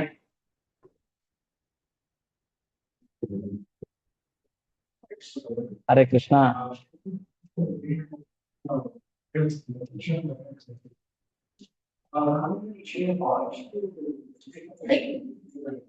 ಅರ್ಥ ಆಗ್ಲಿಲ್ಲ. ಹೇಳಿ, ಹೀಗೆ. ಹೌದು, ಪಾರ್ವತಿ ಅಲ್ಲ ಆಕೆ, ಆಕೆ ಸತಿ. ಪಾರ್ವತಿ ಇದಾದ್ಮೇಲೆ ಬರ್ತಾರೆ.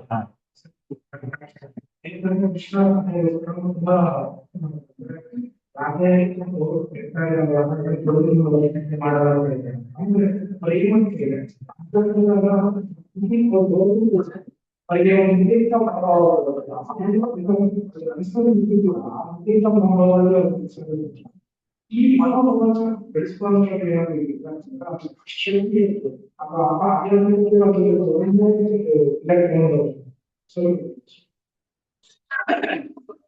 ನೋಡಿ, ಸತಿ ಅಥವಾ ಪಾರ್ವತಿ ಮತ್ತೆ ಶಿವನ ಸಂಬಂಧ ನಾವು ಹೊರಮುಖದಲ್ಲಿ ಕೇವಲ ಒಬ್ಬ ಗಂಡ ಹೆಂಡತಿ ಸಂಬಂಧದಂತೆ ಕಾಣುವ.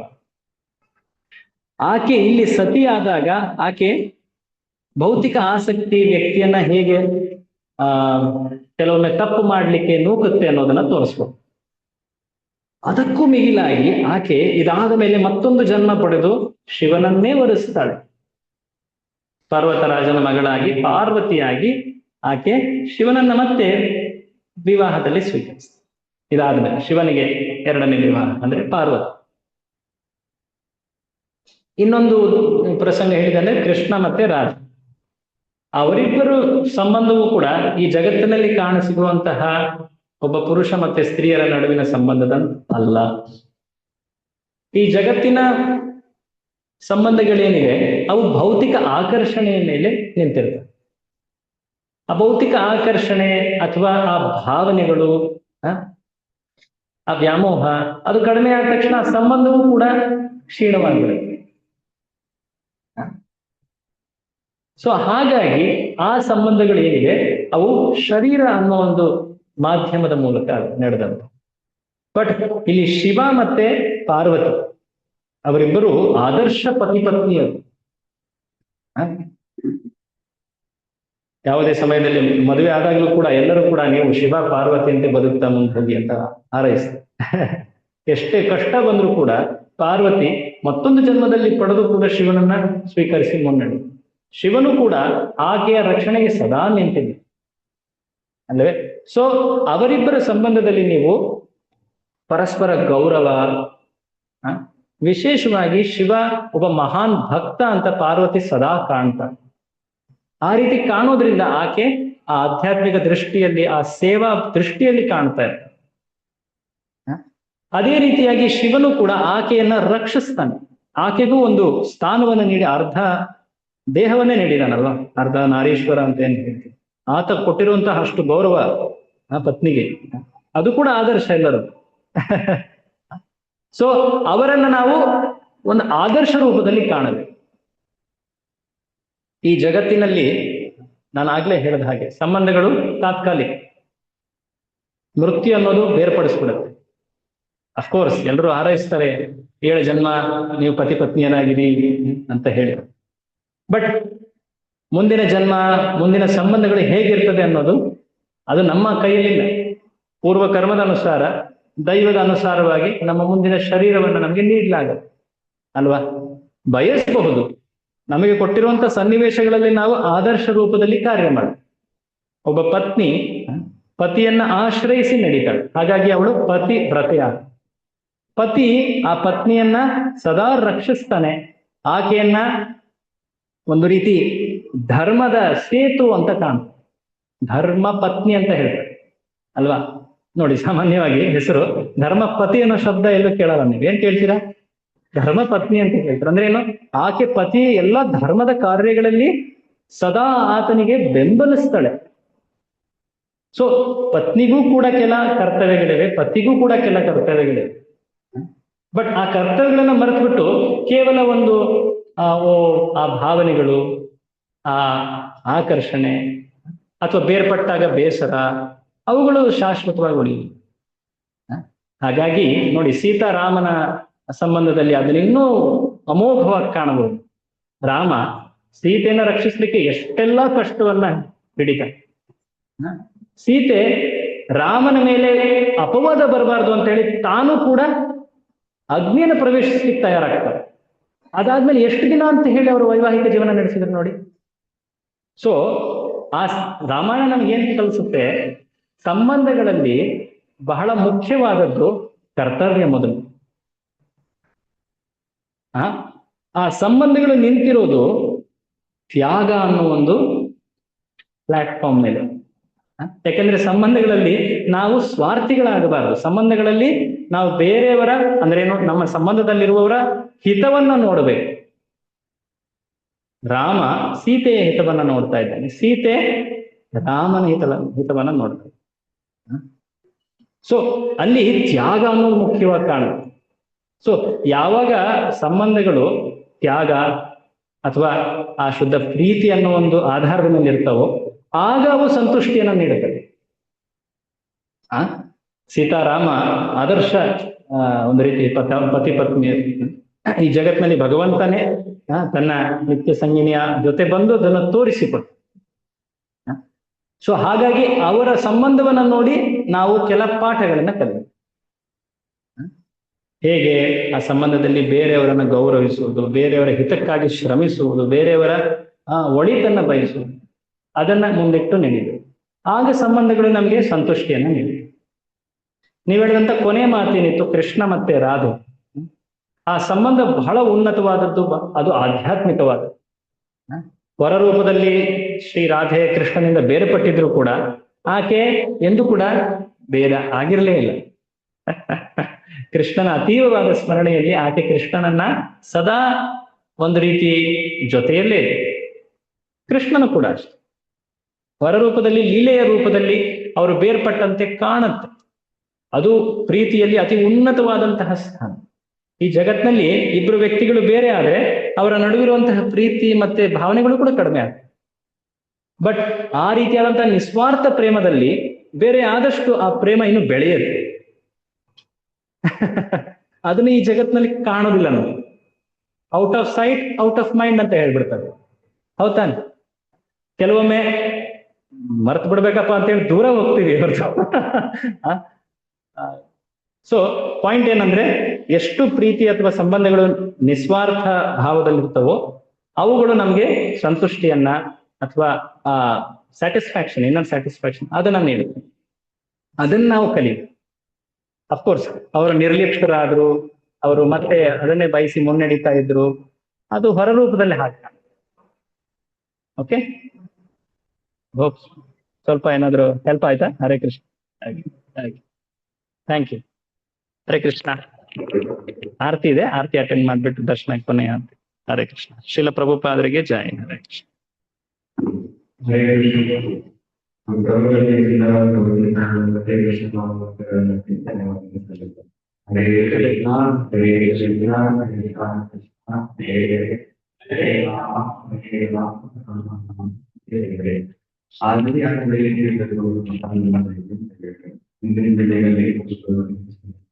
Hare Krishna.